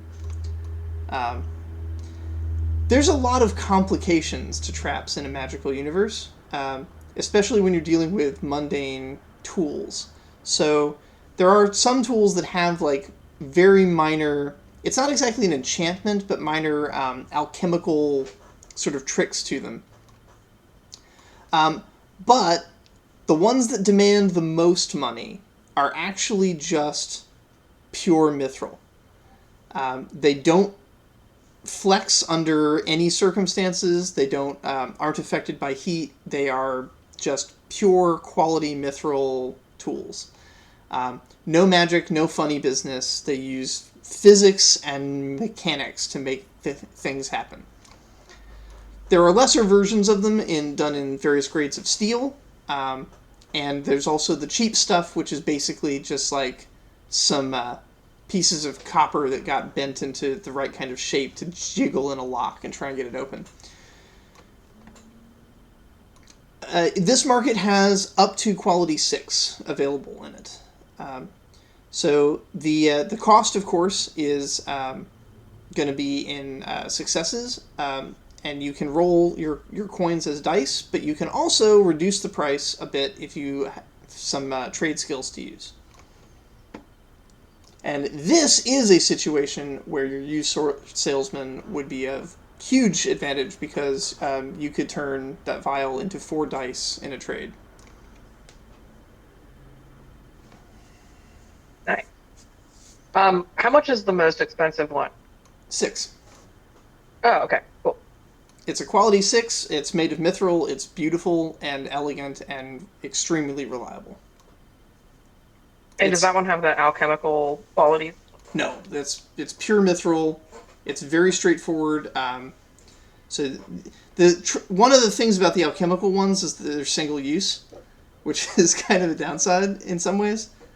They can get through a lot of stuff. Like they'll roll a lot of dice, or they'll give you a huge amount of pips once, and then they kind of burn out. Whereas this mithril set will last and last and last. Cool. How much is the alchemical one? The alchemical one is 2. Great. And it'll function as if it's quality 8 once, and then it's done. I mean, how much is the mithril one again? Sorry. 6. It's 6, but it's yeah. Let me find its property here.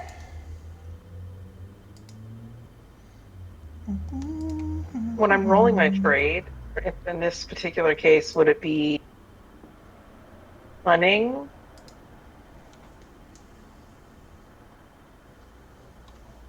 I suppose if I'm going to be, especially if I use that talent.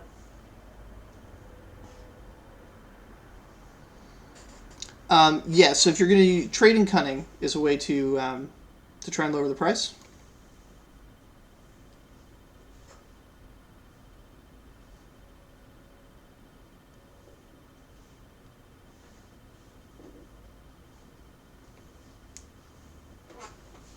Right, and then my valuable coins would count as dice. Yes.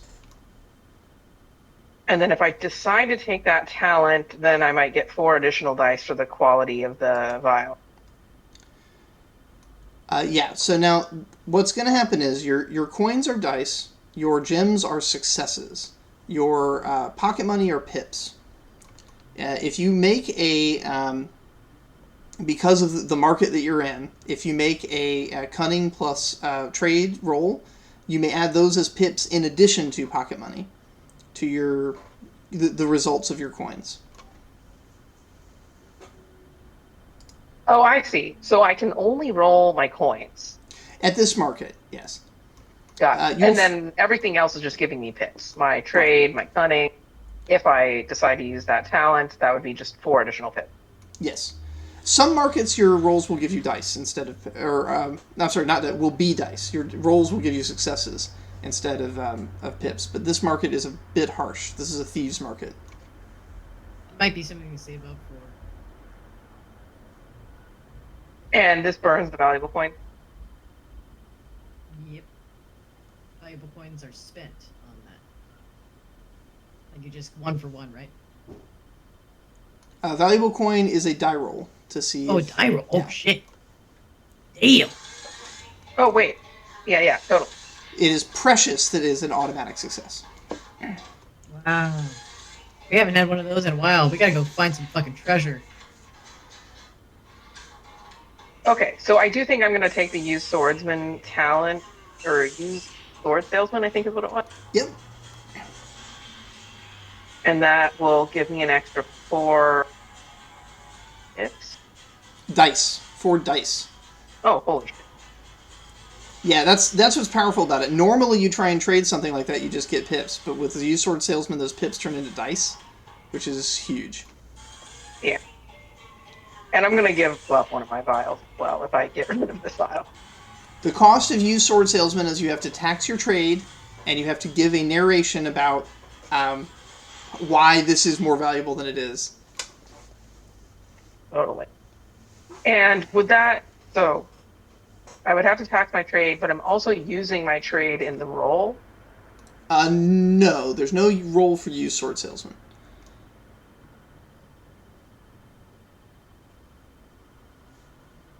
If you're going to make a roll to get yourself some pips, then that's fine. Do that first. But then when you go in to actually make the trade, you use Sword Salesman is just one tax and it triggers. And the dice you'll be rolling there are the dice from the quality of the item that you're selling. Not plus my valuable coins or no? Yeah. Save your valuable coins for the end because this item alone might give you enough successes. Depending on what you're buying, obviously. Yeah, I'm planning on trying to buy well, I'd like to buy both, but I'm going to prioritize the mithril one, which is 6. Yes. Since I only have one vial that's Q4, wouldn't that mean I can't actually win? Or I guess this has the possibility of reducing the price by up to 4. Is that what the used sword salesman would do? Okay, so without used Sword Salesman, you could trade the vial for 4 pips to add to your coins as you roll the coins. With used Sword Salesman, before you even roll the coins, those 4 pips become dice, and you roll 4 dice for the trade. So you would add whatever successes you get out of those 4 dice to Yeah. whatever precious coin, valuable coins you would have to try and come up with the money to pay for it. So I don't think you actually get to reduce the value. You're using your trade to come up with a value to attack 6 with. To increase the number of successes.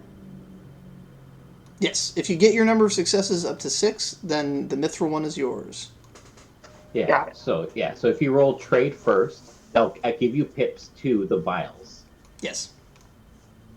And this is why Ed programmed Uther to tell you how many pips are remaining, because you can carry over those remaining pips into the next set of rolls. Okay. So first, step 1, roll Cunning plus Trade to see how many pips you're starting off with.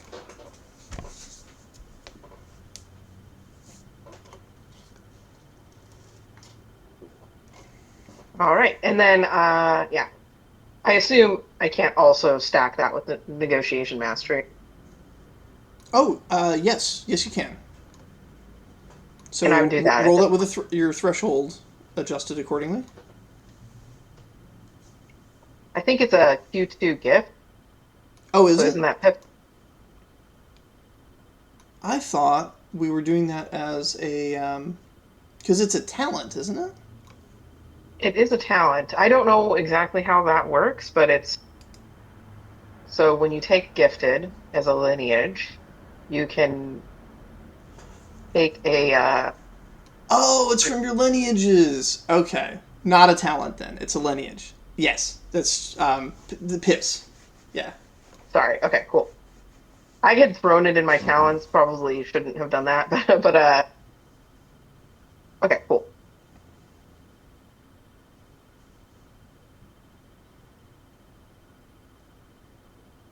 Okay.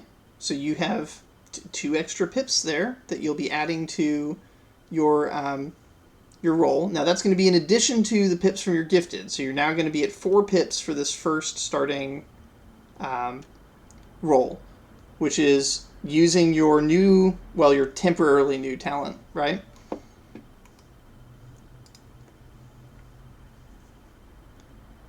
So roll 4 dice at threshold 5. Wait, did you adjust your threshold? On the previous roll? Yeah. I'm sorry, no, Okay. you're right. Yeah, my brain slipped there for a second. I was in 2 timelines. Okay, right. It's not a threshold bonus, it's a pips bonus. Yeah, so 4 dice with 4 pips.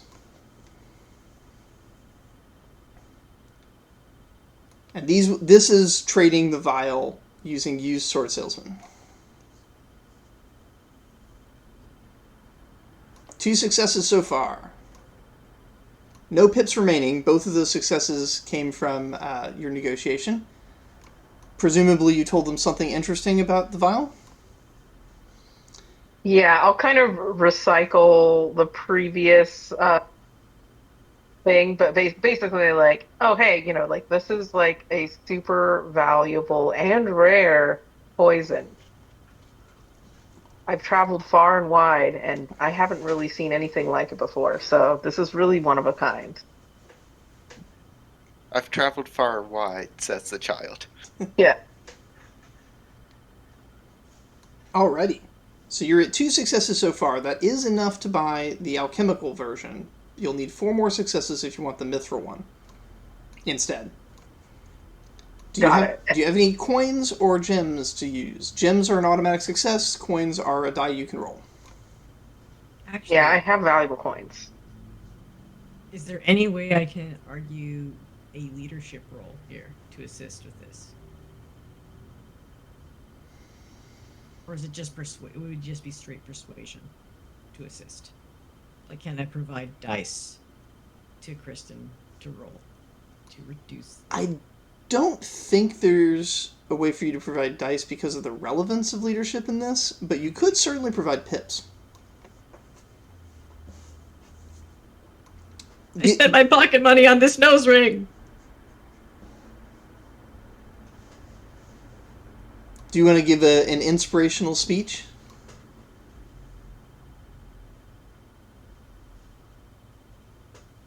I do have straight leadership and persuasion as well. So whatever is more relevant in helping Kristen knock this number down. Persuasion would be something you use against Kristen's opponents to give Kristen some pips. Leadership would be something you use to encourage Kristen.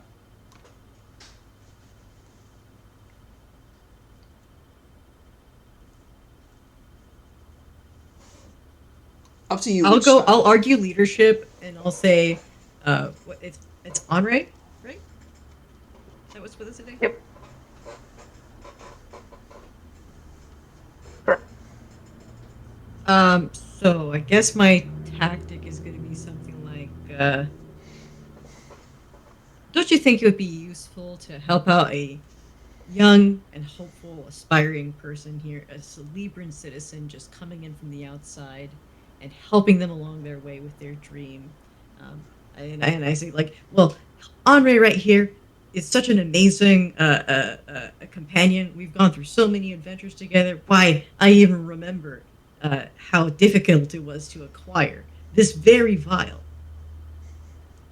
You really ought to consider how difficult it would be for someone in our position, we are just children, to retrieve such a valuable object.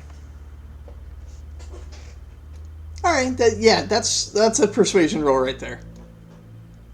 Okay. Empathy plus persuasion. Persuasion, empathy. Can I argue Harving costume on this one?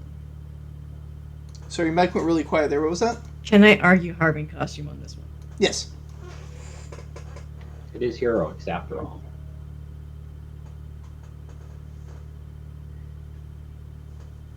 Remember, Harving doesn't do the heroics. Harving convinces other people to do the heroics. Okay, there you go. Will those 2 pips turn one of those dice into a success? We shall see. All right, I'm about to roll. I'm going to use my 6 valuable coins, so that's 6 dice, plus 1 pocket money, which is an additional pip, plus the 2 pips from... All right. Yep, so... so close. Wow. I don't think I have any other option here. I could offer you the moss that I took from the beginning, if that would help. I don't know what the quality of that would be. Up the ante. Just slide the moss across the table. Give a wink. You're currently at 4 successes, right? Yeah, I believe that.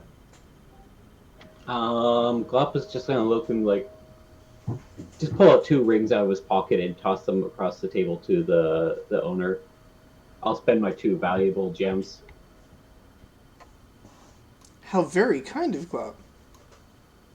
I might borrow these once in a while. Are you willing? Is Henri willing to accept Glop's generosity? Oh, definitely. Alrighty. So these mithril lockpicks have 2 properties on them that you'll want to become familiar with. The first is reliable, which, in summary, you can read the whole description, but in summary it means that no matter how taxed it is, it always gives 6 pips. As long as it's not taxed to 0. It can be taxed all the way down to 1, and it still gives its full 6 pips. Nice. That's the first property. It's called reliable. The second property is durable. If you're ever using an ability that would tax it, you can tax your stamina instead of the lockpick.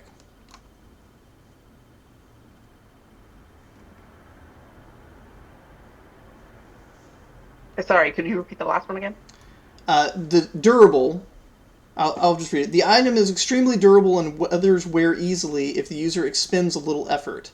Taxes to the quality of this item may be paid with stamina instead at a ratio of 3 stamina per quality. Holy crap. That's a really good trade-off. Yeah. So you can tax it all the way down till it's quality 1, and then at that point start paying for the taxes with your stamina, and it's still adding 6 pips to your rolls, or 6 dice if it's being used in relevant dice tests, but lockpicks rarely are. Yeah, so you basically have as many, because it's reliable, you have the full 6 full Q6 lockpicks. Then you can, based on how much stamina you have, you might be able to get even. Yeah.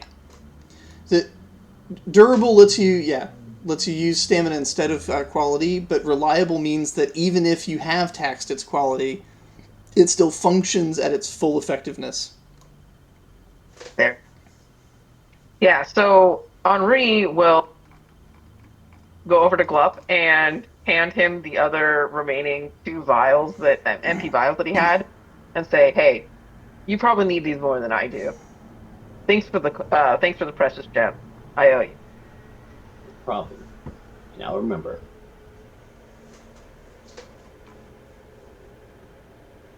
Oh, I know you will. Little barfly appears in the corner. Glup will remember that. Yep. I'm sure people in the Fox Den are very good at accounting as well. Just like all the other thieves' skins. Yeah, I would not consider the mithril lockpick to be gear. I would consider that to be an item. Oh, got it. Thank you. Because items have properties, and this has 2 very important properties that you want to list. Yeah, I was putting this all over the place. Thank you. That helps a ton.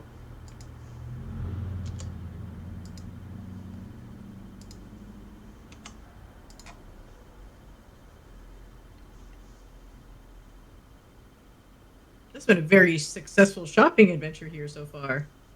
Indeed. The kids go to the mall. It's a mall episode, guys.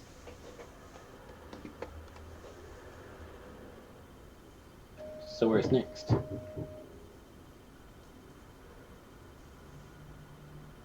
What direction would you like to go next? For reference, to the north is the North Gate, which has its own marketplace. To the west is the university. To the east is the palace. You just came from the south, so you already know what's down there. There is also northeast, northwest, southeast, and southwest as viable directions. If you want to go home, that would be southwest. I'm sorry, southeast. Southeast is home. Well, I still kind of want to get the Hope Gym stuff, so that would be northeast, right? Yes, northeast would take you towards the Applied Thaumaturgy Guild and the remains of the ruined railway tracks. Yeah. While we're still at the Thieves Guild, I'm going to quickly drop off my receipt and the 5 gold. Okay, they record it, commend you for your efforts, and for your remaining diligence in seeing to it that thievery is being done properly. What's the rate of honesty in the Thieves Guild? It's really gone up since Violithan took office. Now, part of that's because he took office through murder, but yeah, Violithan has access to a resource that everyone in the underworld community values above everything else.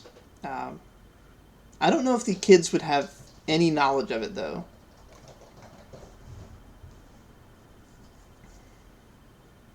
I doubt they would.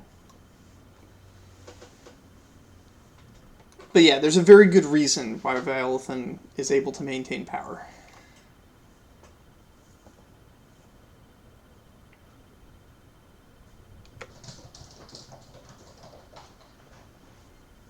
So you wanted to get the training equipment, and I got a great idea. We should probably go through the before we go home. We should go through the palace area and use our motif as being adorable orphans to maybe get a little extra cash on the way home. Use your good charms to warm the hearts of the rich. I got a great idea. We'll say it's going towards the Little Oak Brine Community Rebuilding Fund. Because we're rebuilding the community. The gym is community. It's for the community. We're the community. The Northeast is where the Applied Thaumaturgy Guild is, and the markets around that area are a much weirder place. A lot of the stuff there is experimental. You see mixes of alchemy and outright enchanting. Some people are just casting spells onto items and trying to bind the spells into permanent effects. The Applied Thaumaturgy Guild itself has several storefronts selling its official merchandise, which consist of lots of single-use items as well as items that can perform essentially straight-up magical effects, but the person using it does not need to have any magical expertise. Instead, they place a little glowing marble, which the guild sells by the little pouch. You place the marble in the item, turn a key, and the magic effect takes place.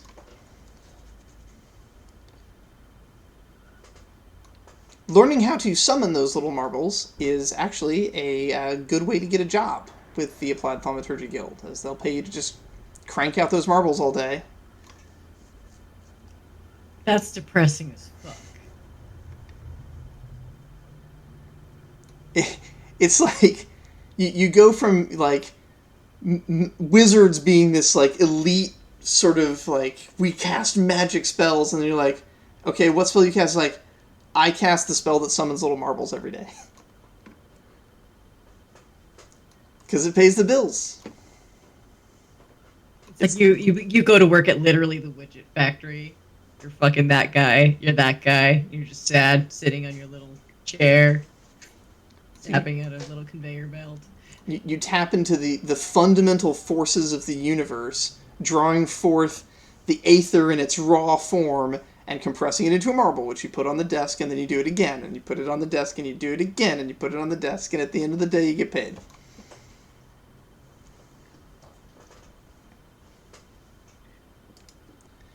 As you Out can of imagine, curiosity, is there a black market for those marbles? Like, is somebody out there conjuring unofficial marbles at work as well? yes.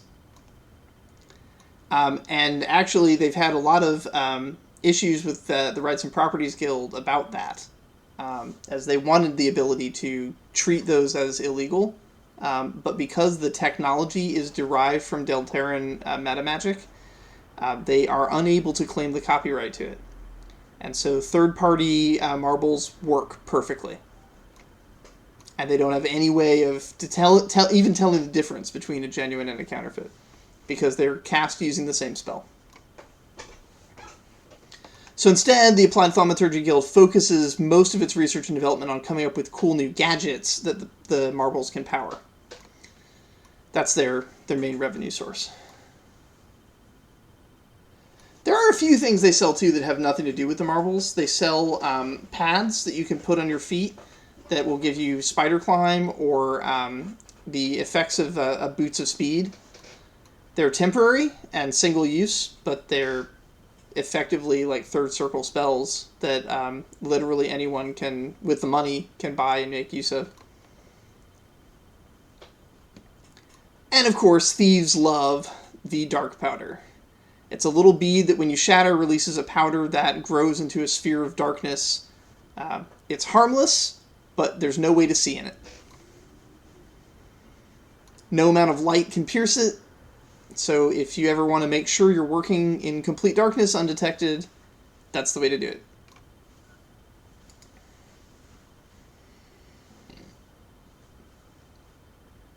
I assume enchanted things would be more expensive, but is there a experimental volatility like discount idea? If I wanted to buy like a low quality sword, but if I like or weapon of some sort, but my assumption is things will be more expensive. But is there like that idea that there's experimental shops that charge less? No, and the reason is because of copyright. They don't want to let experimental stuff loose into the wild because they're afraid someone will reverse engineer it and beat them to market with a superior product. So, like, while there are experimental shops, those shops are not open for business with the public. They're working internally until they can perfect their thing, and then they'll go to a major manufacturer. Or like a corporate lab. Yeah. One of which is available for students to learn at and work at the Applied Thaumaturgy Guild. Yeah. I think the peeps were looking for workout gear.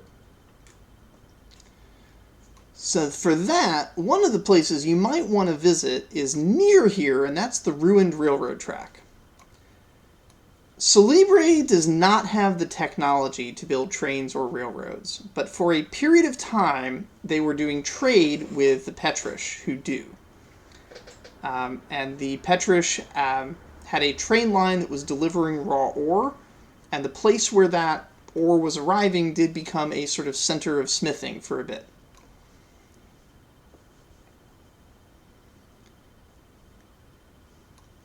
The fallout of racism against them and the mining cooperative ending up in a very sketchy situation with them because they're machines, but the mining cooperative was not treating them as people, and so they were doing very unethical experiments on them, and one of them was a train at the time. And it responded by overloading its own boiler and essentially committing suicide, destroying the tracks. And since Comrade Thomas. Yeah, since then, there have been no more shipments of ore down that train line. Negotiations are ongoing. A lot of the Petrish that had been kidnapped by the mining cooperative were rescued by Delterra and a Petrish named Five that worked in tandem with each other to rescue stuff. There are a bunch of other people in that adventure too. Orin was on that one. I don't remember which character you had there, Jackie. Was that? Cantor? Spy guy? Who was Five? Is this Spy guy? Five was the Petrish that learned magic with Delterra.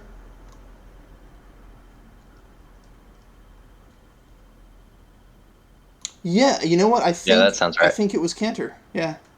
Yeah. That sounds right. And then when Delterra was sidelined after that, that's when Althorn joined in, and you guys went north. Yeah, because that was Vale and all them. Yep, that's right. That was my side of it. But yeah, I forgot we started with Delterra. I remembered Althorn, but like, I forgot we didn't start with Althorn. And she got injured. She burned herself out, putting lightning into Orin's fire suppression spell to stop all the alchemical fire that was burning down Half-Elven.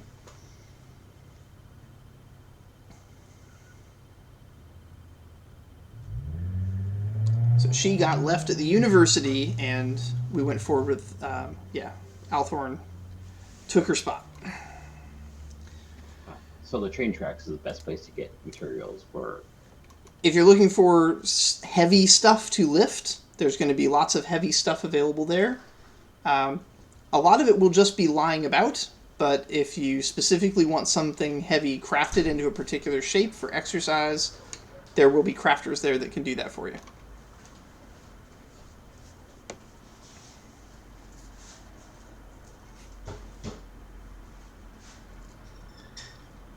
I guess we should head there then.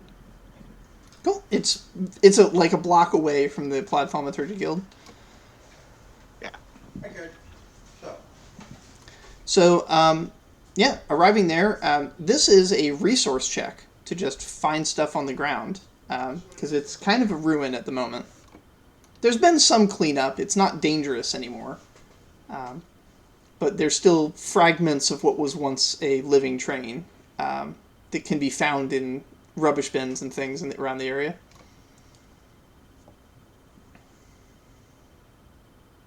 I don't have much by the way of resources here.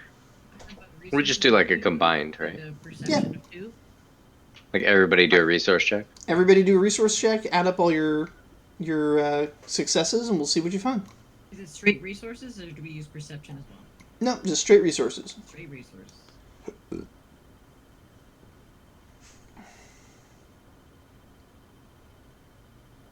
Boom, baby. I tripped over something and didn't help anybody.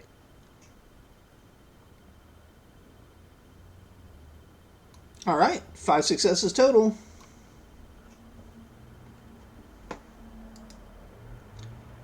So you found plenty of what other people might consider scrap iron, but it's got the weight that you need to have a good like weightlifting set, and they're in pieces. If you're just doing like squats for deadlifts, this is sufficient. However, if you would like to have them made into barbells, you could find a local smith and have them worked. I would like to do that. Don't we have a local smith? You do, if you want to drag Our them all local home. smith does not quite have a shop yet. But she does have the hammer, the smith, or I don't know if we how far we've. Because the place We're is still broken down. probably, unless we are still sending people there, what, 4 sessions away? Yeah. If nobody goes there to help out again, it'll be 4 sessions. Yeah, we're a little over half. You're at 58 out of 100. I think it's better off to get a local smith here to start, and then if we decide to expand, we can go to our own personal smith.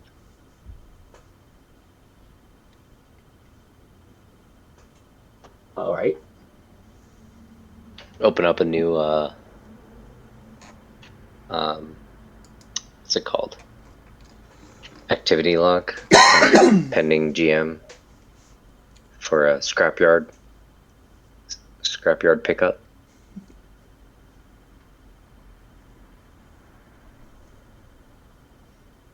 Alrighty. Paying a local smith is just 1 success worth of whatever you've got. By the way, 6 pips is 1 success, even if there's no die to roll. Just a heads up on that.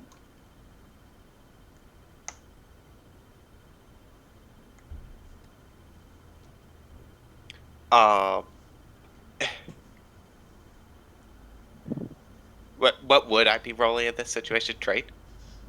Or, Well, you'd be rolling a coin. oh, I'd be rolling coin. Yeah, it's only 1. Like, they're not going to do it for free, but at the same time, like, there's nothing really to negotiate. This is an extremely simple task. They're just going to attach stuff. I might just spend the 6 pocket money and just get the success without rolling. That'll do it.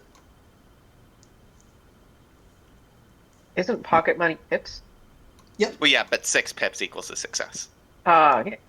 Because Yeah, you could argue you roll the valuable coin and then whatever excess the pocket money would cover. If you roll a coin and its result is 0, which won't happen, right? So this would be the absence of a coin. Then you would need 6 pips to raise that 0 to a success. This is just me preserving my valuable coins for something more valuable than hiring a smith.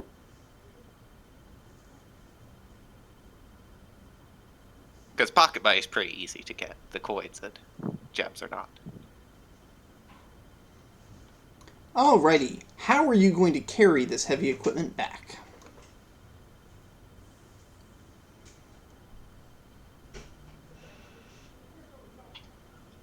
I'll carry as much as I can. Yeah, Henri's gonna help carry. Vigor labor, I assume. Just to be able to carry it. Okay. Yeah. Can Everybody I make talk, a vigor plus labor roll. Can I talk this into vigor plus athletics? Yes. I got a vigor of 1 and a dream.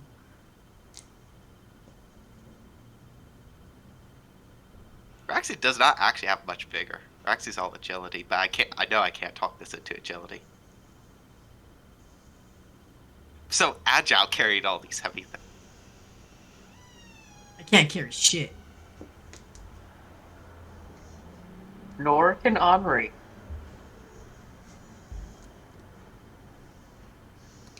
Well. Alright, so some of you are able to carry some of it. It is very slow going, so you're having to take some shortcuts in order to actually make significant progress. As the streets and their straight lines are not getting you at the diagonal you need to get this back home. You're going from the northeast corner to the southwest corner across pretty much the entire city. But ducking into some back alleys, you do manage to find your way. In one such back alley, just a little bit past the Thieves' Guild, you hear a noise up above that says, "Halt!" And some barrels come crashing down both in front of you and behind you in the alley, trapping you. Up on the rooftop above, you see a child. About your age, wearing a cape. And from out of some doorways, a couple other children enter the alley with you. At the moment you see 3, but you hear sounds of others on the other sides of the barrels that have fallen down to block your path. The one up on the roof says, "This is a robbery."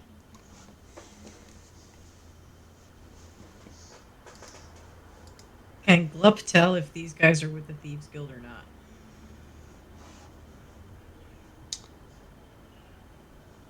They're not openly wearing Thieves Guild badges, but that doesn't necessarily mean they don't give their proper half to the Thieves Guild afterwards. What's the rules on thieves stealing from thieves? If you can make it work, then you can make it work. No honor among thieves.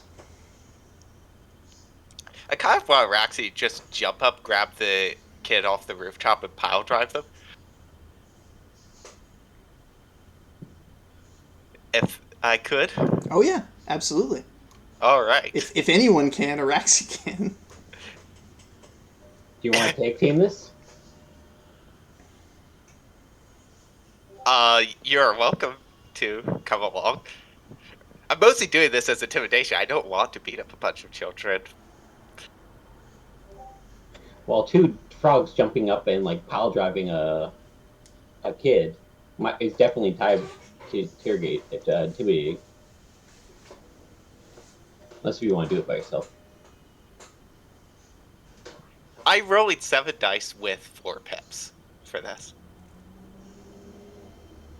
Because it's agility plus acrobatics plus my athletic potential.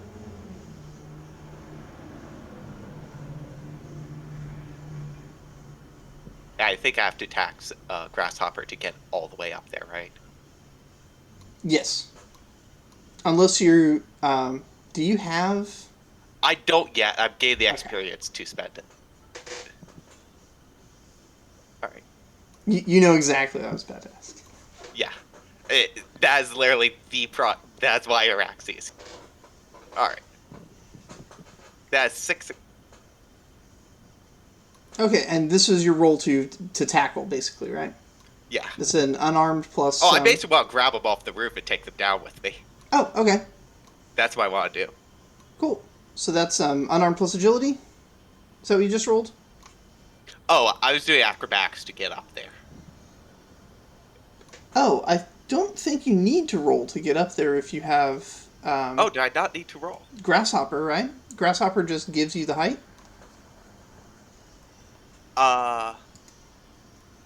Most talents bypass your need to roll things, but I will double check. To jump vertical distance, I do that to get up there. Okay, so this Grasshopper, would be you just acrobatics burn an plus. acrobatic. You burn an acrobatics, and you could just jump 5 times, right? Right. I actually have a sharpened stick, so I'm just going to, and I have actually more melee, so I'm just going to jump up there and smack them off the roof. Okay, So, different roll. different roll.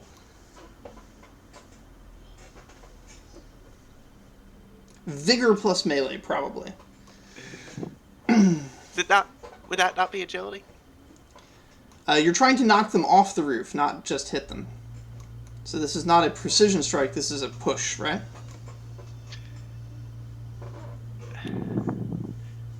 If you Can want... I argue that's a precision strike to knock them off balance so that they fall?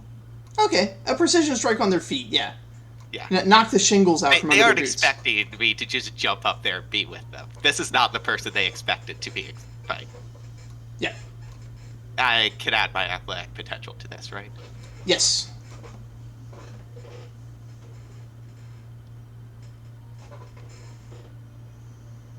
Okay, let's see.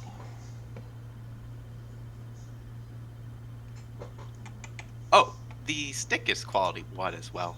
So, that doesn't change it? Oh wait, does it? It's a That fourth pit, success. Yeah, that but would. You had 2 remaining, so. Yeah, oh yeah. I had 2 remaining. So that would give you a 4th success. I forgot to add that on.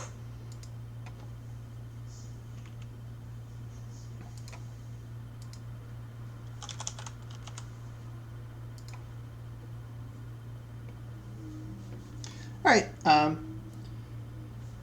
Their leader is going to tax his acrobatics to trigger Weebles Wobble to not fall off.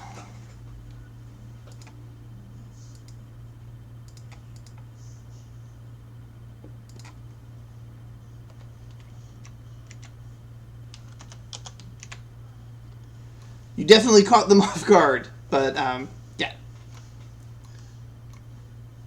These kids have also been doing a bit of training. Are you staying up there, or are you falling back down again when you're done?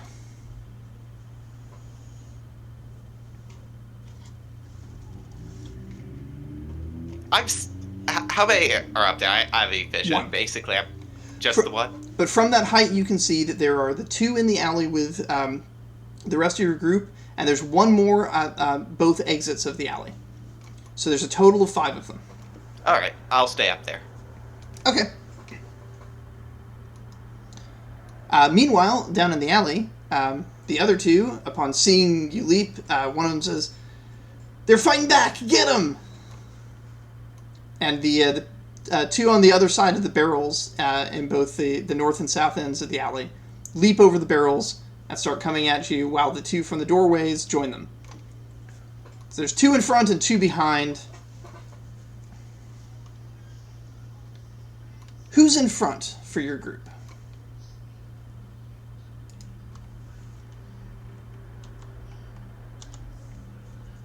Bax isn't here, so not her. That's a shame, too, because she would have loved She would this. have whipped ass. Ready to whip some booty. Anyone who's going to do something from range can act first. Otherwise, they're going to come at you with clubs, and one of them has boxing mitts.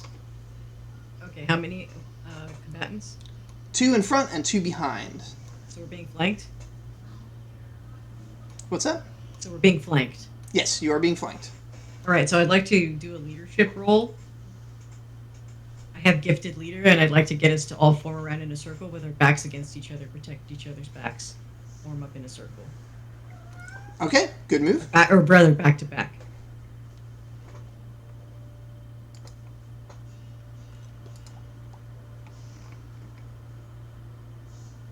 I'll just shout out, protect each other, line up, and then I'll just do an example where I get my back up against somebody else's back and make sure that we're facing our opponents. None of us has a blind spot, and I have gifted leader, so I would like to roll that. Is that perception leadership? Yes.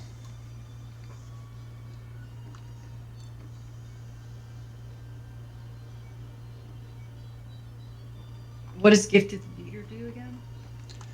That depends on how you got it. Is that a talent you took, or is that from your lineage? Lineage? Then it's 2 pips unless you took a disadvantage. No disadvantage, just standard. 2 pips. And then does my harving costume add additional pips? Yes. Okay. You may only use 1 piece of equipment for pips, but other special effects such as lineages and things are allowed to stack on top of that.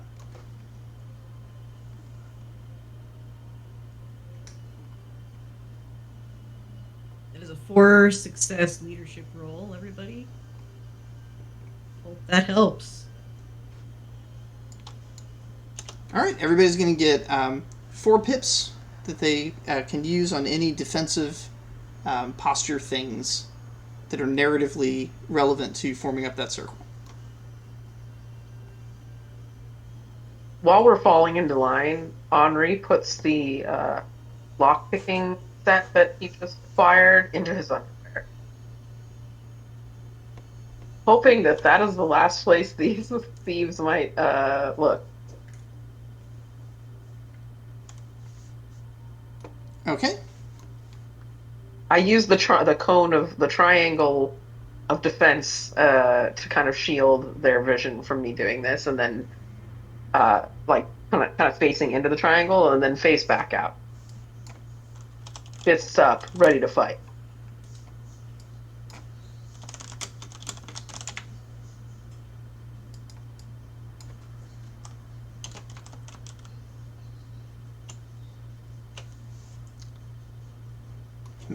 Sorry, something's not working on the wiki for me at the moment.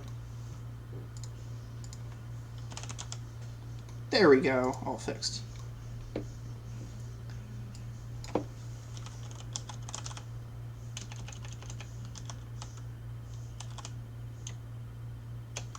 So, Jackie, 2 talents you may want to look at for the future are Hold the Line and Together We Stand from the leadership talents. I think you will find them to be very useful for things like this.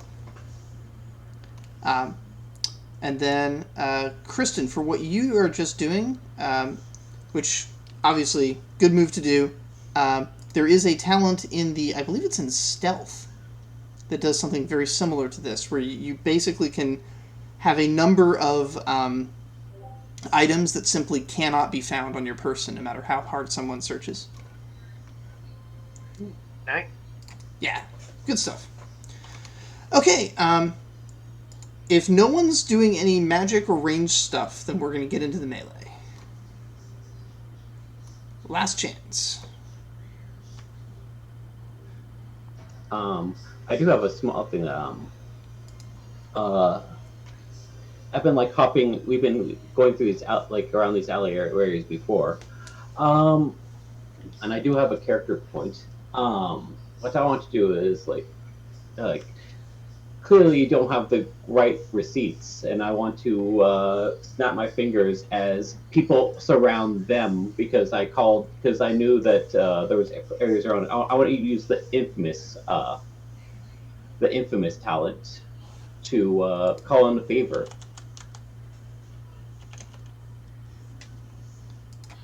So there's a talent called Infamous, and you can just call some random person to show up on your behalf.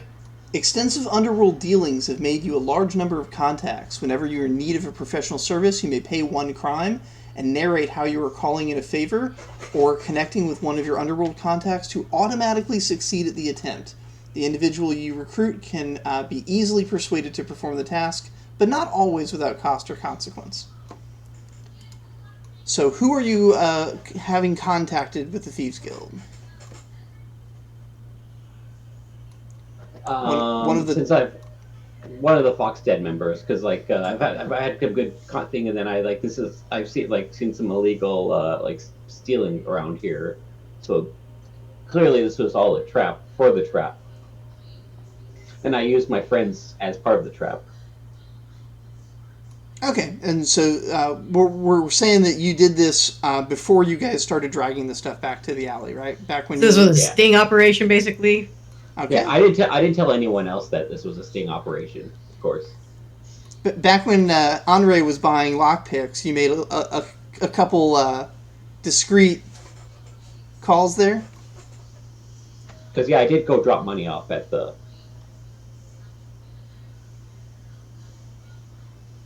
Okay. So the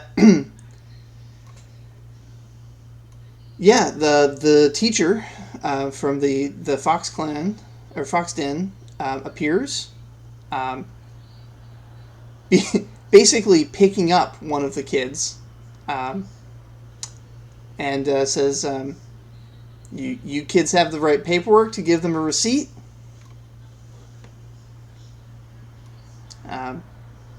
The kids mumble a little bit and fish some paperwork out, and he looks at the paperwork. And he looks back at you and says, "Looks like their stuff is in order."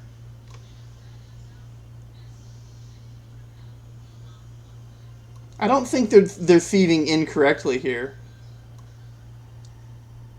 He looks at their weapons like, yeah, blunt instruments, no points, no sharp bits. Well, the one kid actually has boxing gloves over his fists. But is it for this location, or is it the?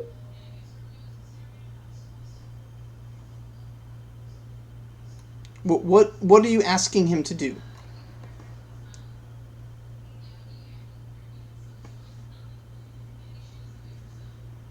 You've paid the crime, so this person will do any reasonable thing you ask him to do. What's your request? Basically, I guess I'll ask them to ensure that they don't they don't attack other orphans or ever, like, make sure that, like, if they are, they, like, we'll make sure to send people their way, but like We have a Like, tax exemption. yeah. Okay. So that's reasonable enough that the teacher believes you, whether it's true or not. The fact that the teacher believes you is all that really matters here. So the teacher says, all right, they have a tax exception. You guys need to find another target. The kids whine that it's not fair, and he says, if we can't steal from them, we should be able to steal from the taxation office that issued the exception.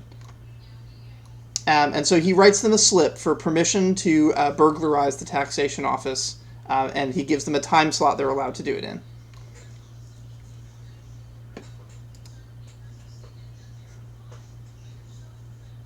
The city is insane.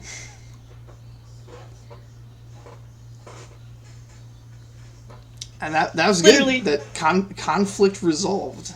It's literally, you got a license for that? Fucking amazing. Cool, we didn't have to get our asses kicked. 'Cause that was not gonna go well for You Micah. saved them from Araxi's next move was to jump down and use a character point on Tumble to basically body slam them into the ground. It was going to be the Araxi show. That's what that was going to be. Fuck yeah, for sure. I do a superhero landing just to show off, though. When writing this particular adventure, I was always curious if you guys would go for it early or late. and I was worried that you'd go for it late enough that like you'd be slinging lethal spells, throwing like magic missiles at the kids and stuff. But I think this is a good time. It's a good thing we had Plump, though, because Yeah. Henri had nothing. Araxi's whole thing was just going to be impossible to catch me. Leica was going to hold their hands in front of their face and give encouraging words from time to time.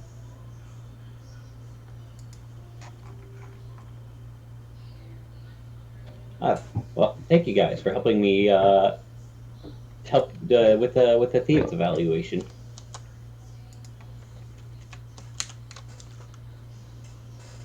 And because it was 5 successes worth of stuff that you brought back, you have upgraded the White Owl Orphanage. Whereas previously, you could only train the aptitudes up to rank 3 at the orphanage. Since the schools only train certain aptitudes, you don't have access to everything. But this set will now allow for Vigor to be trained to 5. Very cool. Bax will love that.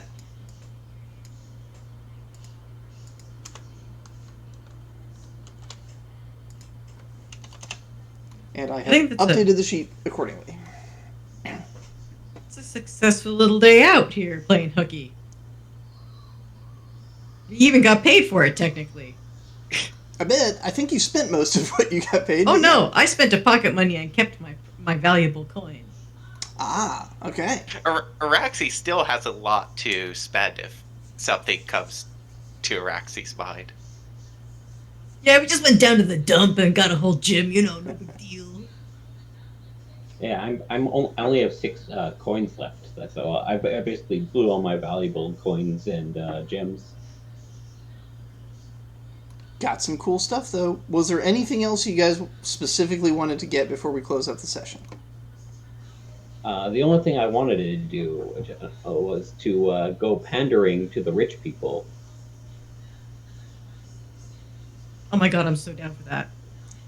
Let's just go through the dirt and stuff first before we get there. Like look at maybe you think we can maybe get some makeup to make it look like we're a little bit more injured and stuff. Wait, I like feel we're gonna like- beg for money? I feel like Araxi's antics at the dock makes Araxi ill. Yeah, your disdain for the upper class is a little bit too intense to garner pity after a fashion if we're asking for money. But maybe we could spin it.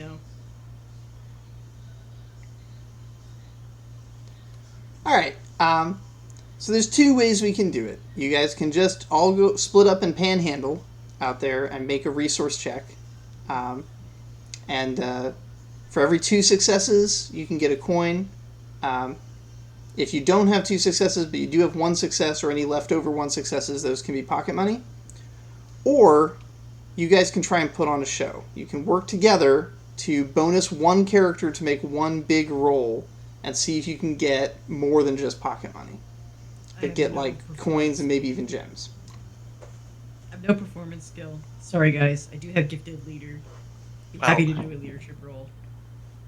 What we could do is we could find one of the rich houses. I could see how much while you guys are doing a big performance in the front, I could see what they have and take a portion and give part to the guild, and of course.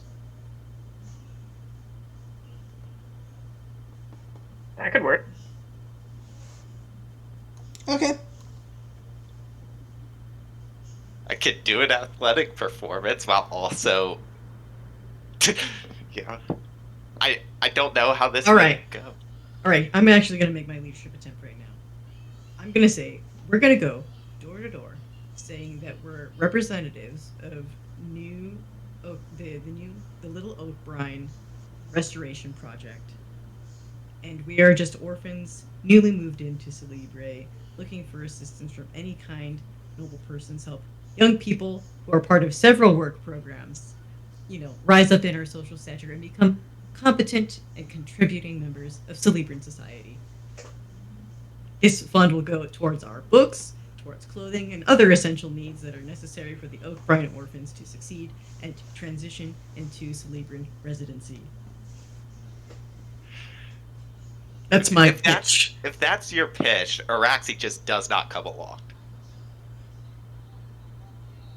Because You can Araxi steal it. does You can- not want to be a Celebran. You can steal with Glub if you want. You don't have to pay any taxes. You can steal what you... Well, actually, what happens to a thief that's not operating under the Thieves Guild? There is a department of the Thieves Guild called the Bear Den, specifically dedicated to dealing with that problem.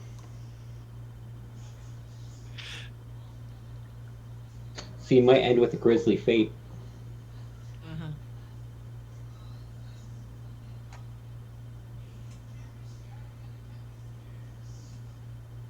You know what? I'll say that you're a cultural ambassador, Araxi.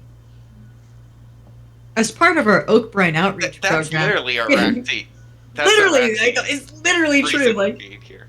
literally true. You don't have to even lie, Araxi.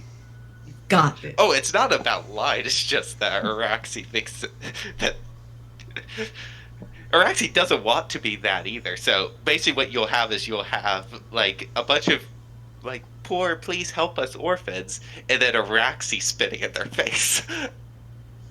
Or, well, Araxi could be our diversity, equity, and inclusion consultant.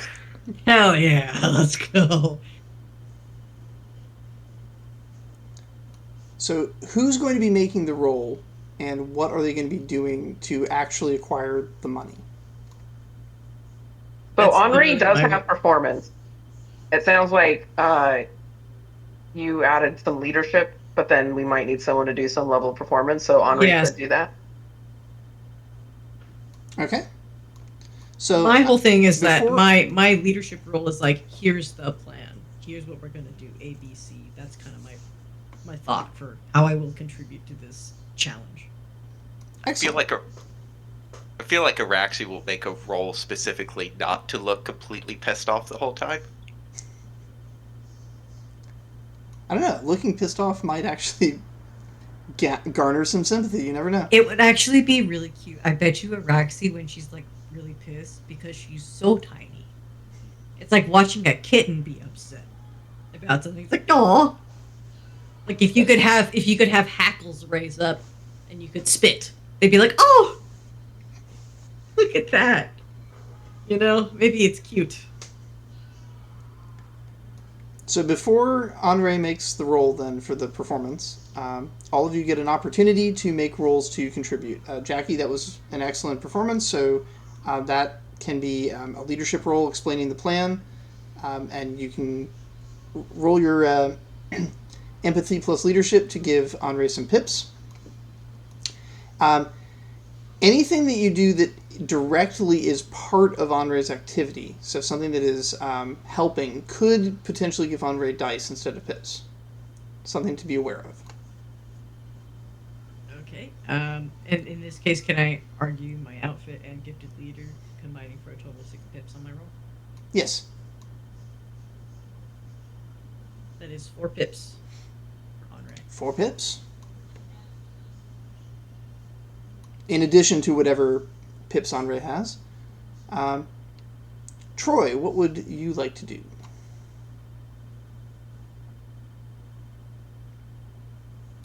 Or are you contributing to this performance? I'm struggling to think of a way I can assist in this.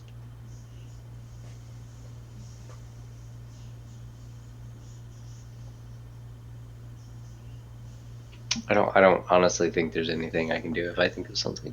What school are you part of? What schools am I going to? Correct.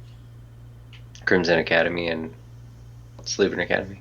So you could do a performance relating to your participation in either of those organizations, along with any relevant aptitudes or skills. It certainly is a rare thing to have a student attending both the Crimson Academy and the Arcane University. So look at you. You're a scholar. Look at you. You're a scholar and a warrior. A dual major. Yeah, you want to get swole in both body and mind. That's right.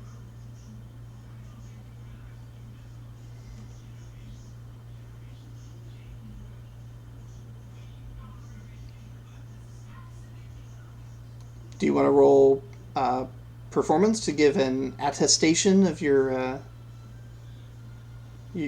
experience to the potential donators?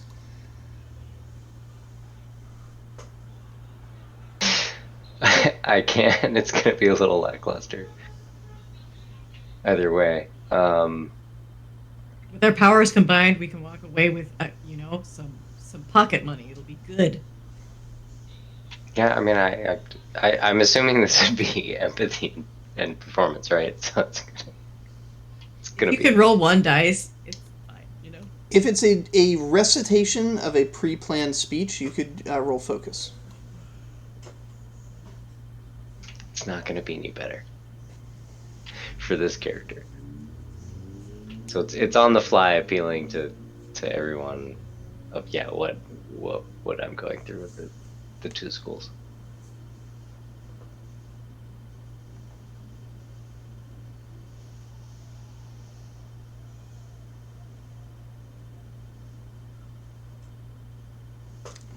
It was So worth a good. try.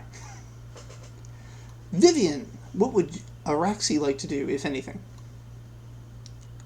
I'm just not sure what Roxy can't do other than resist the urge to tackle everybody that she sees. Fair enough. Anybody who's condescending or like, oh, what a cute little eye, like, Araxi wants to punch.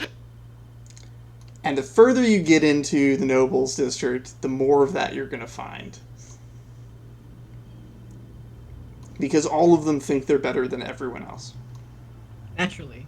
I'm taking advantage of that negative aspect. Oh, you're better than me? Oh, okay, in that case, pay, since you're so much better. You have money, come on now. Money, please. I put my little hand out and I say money.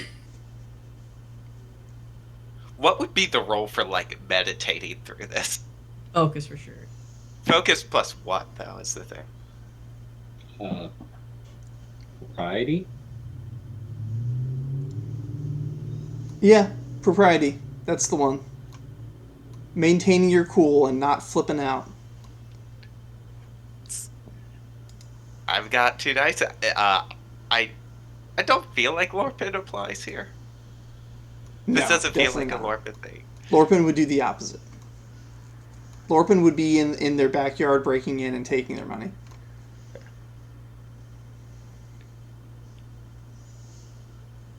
Yeah, I just want to be clear that if, like, Araxi doesn't do well with this role, Araxi is assaulting the first one who is You could, being too. you can help Glup steal if you want.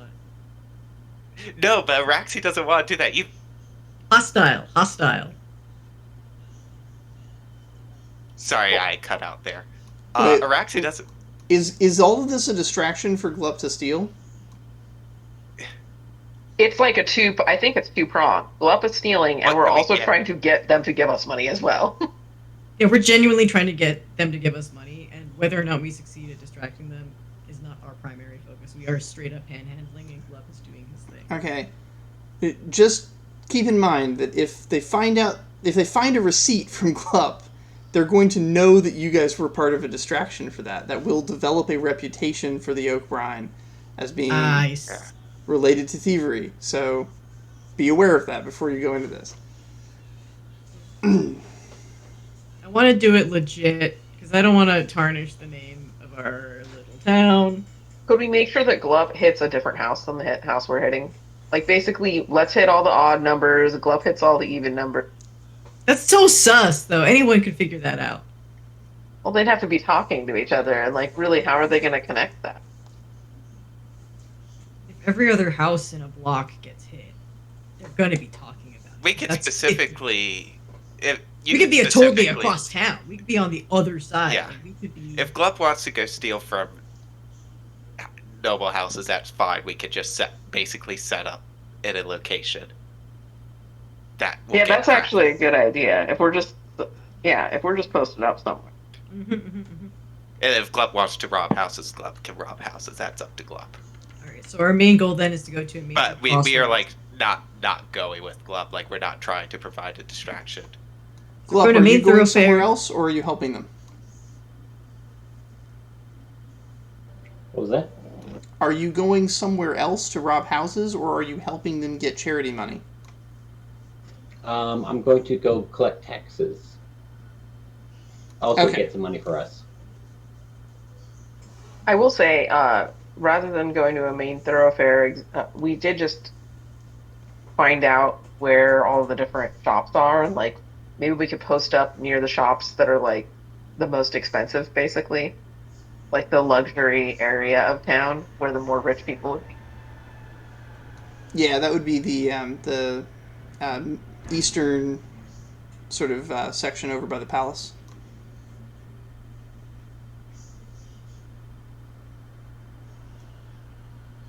All right. Henri is rubbing dirt all over himself, getting ready. Okay. Araxi is doing nothing by I'm going to make a focus check just to see how Araxi responds to them.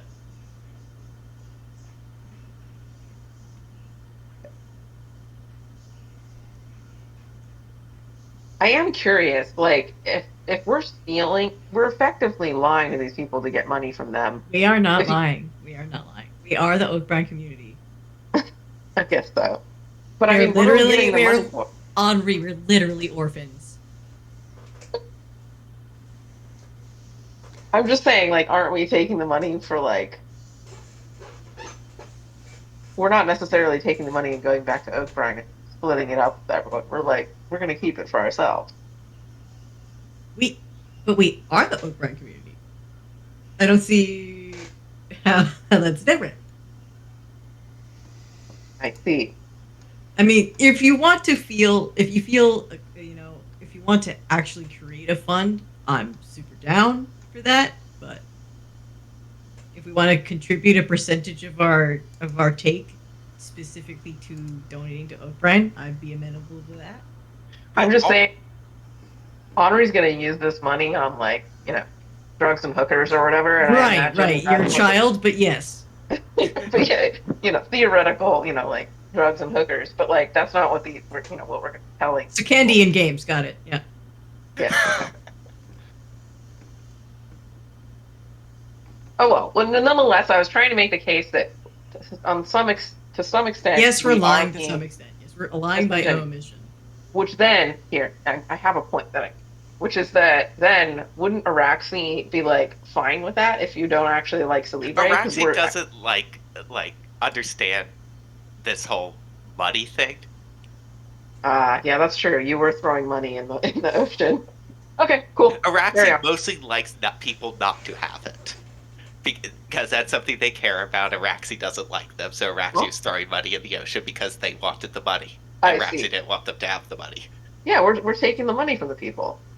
Henri's like trying to get Araxi on our side. Like, hey, we're gonna take their money so that they can't use it. Isn't that exactly what you want? I'd rather just mug them. Yes, By but the it would reflect poorly on our community, and we are here to make a good reputation and to show that we are exemplary members of this city. 'Cause that's what gets these people off. They're weird, okay? This is the same frog that was chanting "everyone together" for like an entire Yes, session. Yeah. but everyone together for communities that Araxi likes, not the communities that literally ripped around her homeland. That's a different community. Well, I mean, that's what we're stealing money from that community and giving it to the community that Araxi likes. All right. But You have successfully convinced Araxi to stand there in silence. yeah, thanks. Well, at least you've got 4 pips. Go ahead and roll, and we'll bring this to a close. Glup, you only have an opportunity to rob one house. Make a crime plus agility check. I'm guessing climbing could help with that for pips. What's that? Climbing, like my gifts. Oh, Yes. Yeah, multi-story houses, yeah.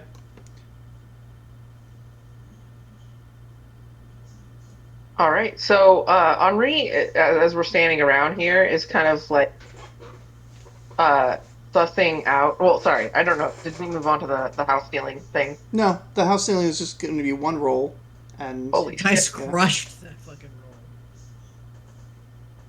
roll. there isn't enough time for you guys to go on an actual crime spree here, because you spent the whole day dragging giant pieces of metal across the city. The sun is Worth setting, it. so yeah. We're at our final stop for the day. Okay. This was So, supposed to be a does anybody want to go buy something thing, not not another adventure. Well, we're hustling. We're side hustling right now. yeah.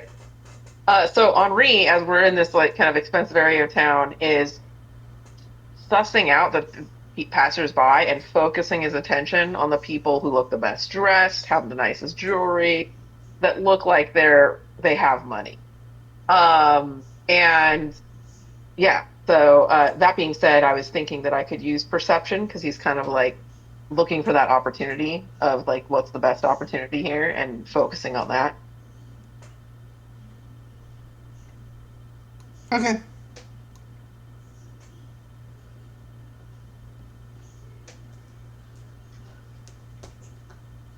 And what was that roll? So I was rolling perception performance plus pips. Okay.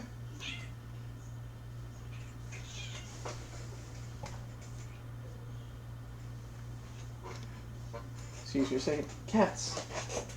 A wild Hey, cat appears. Hey, let her go. Let her go.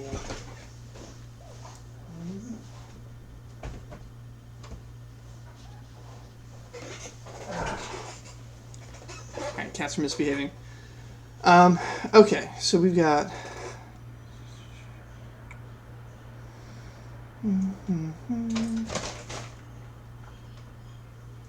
Alright, so you get, Kristen, you end up getting one precious gem and one valuable coin.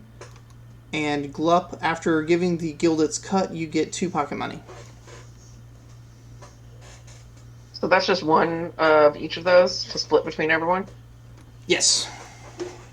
Cool. I don't know how to split a precious gem, but What we do is we call it the community pop. And whenever Yeah. we come up with a challenge and we're all collectively need something to accomplish something together, that's what we can use. Yeah. Wait, all the way back, can we pick up a piggy bank for this purpose? Sure. We basically just show up at the Oak Brow with the home gym and a piggy bank that we put as a community pot. You guys still have the, somebody still has the box that you guys stole from Pinkle. The treasure chest? Yeah. Oh, wait, it's not, no, Chest that's is too glorious a term for it. It's only about like that big. like a cigar box kind of deal. Yeah. Trinket box. It's a little trinket box, little jewelry case, but that's usable.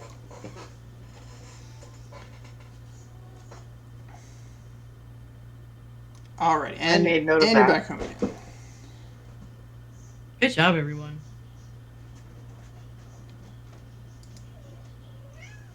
I'm a good tax collector. Alrighty, I need to go break up a fight. My cat and my roommate's cat are being uncivil to each other. So I'm going to go ahead and stop the recording. Thank you, everybody. Great session. Yep. And I will not be here next week, but the week after I'll be back. Cool. Thank you, Dave. You're welcome. thank you.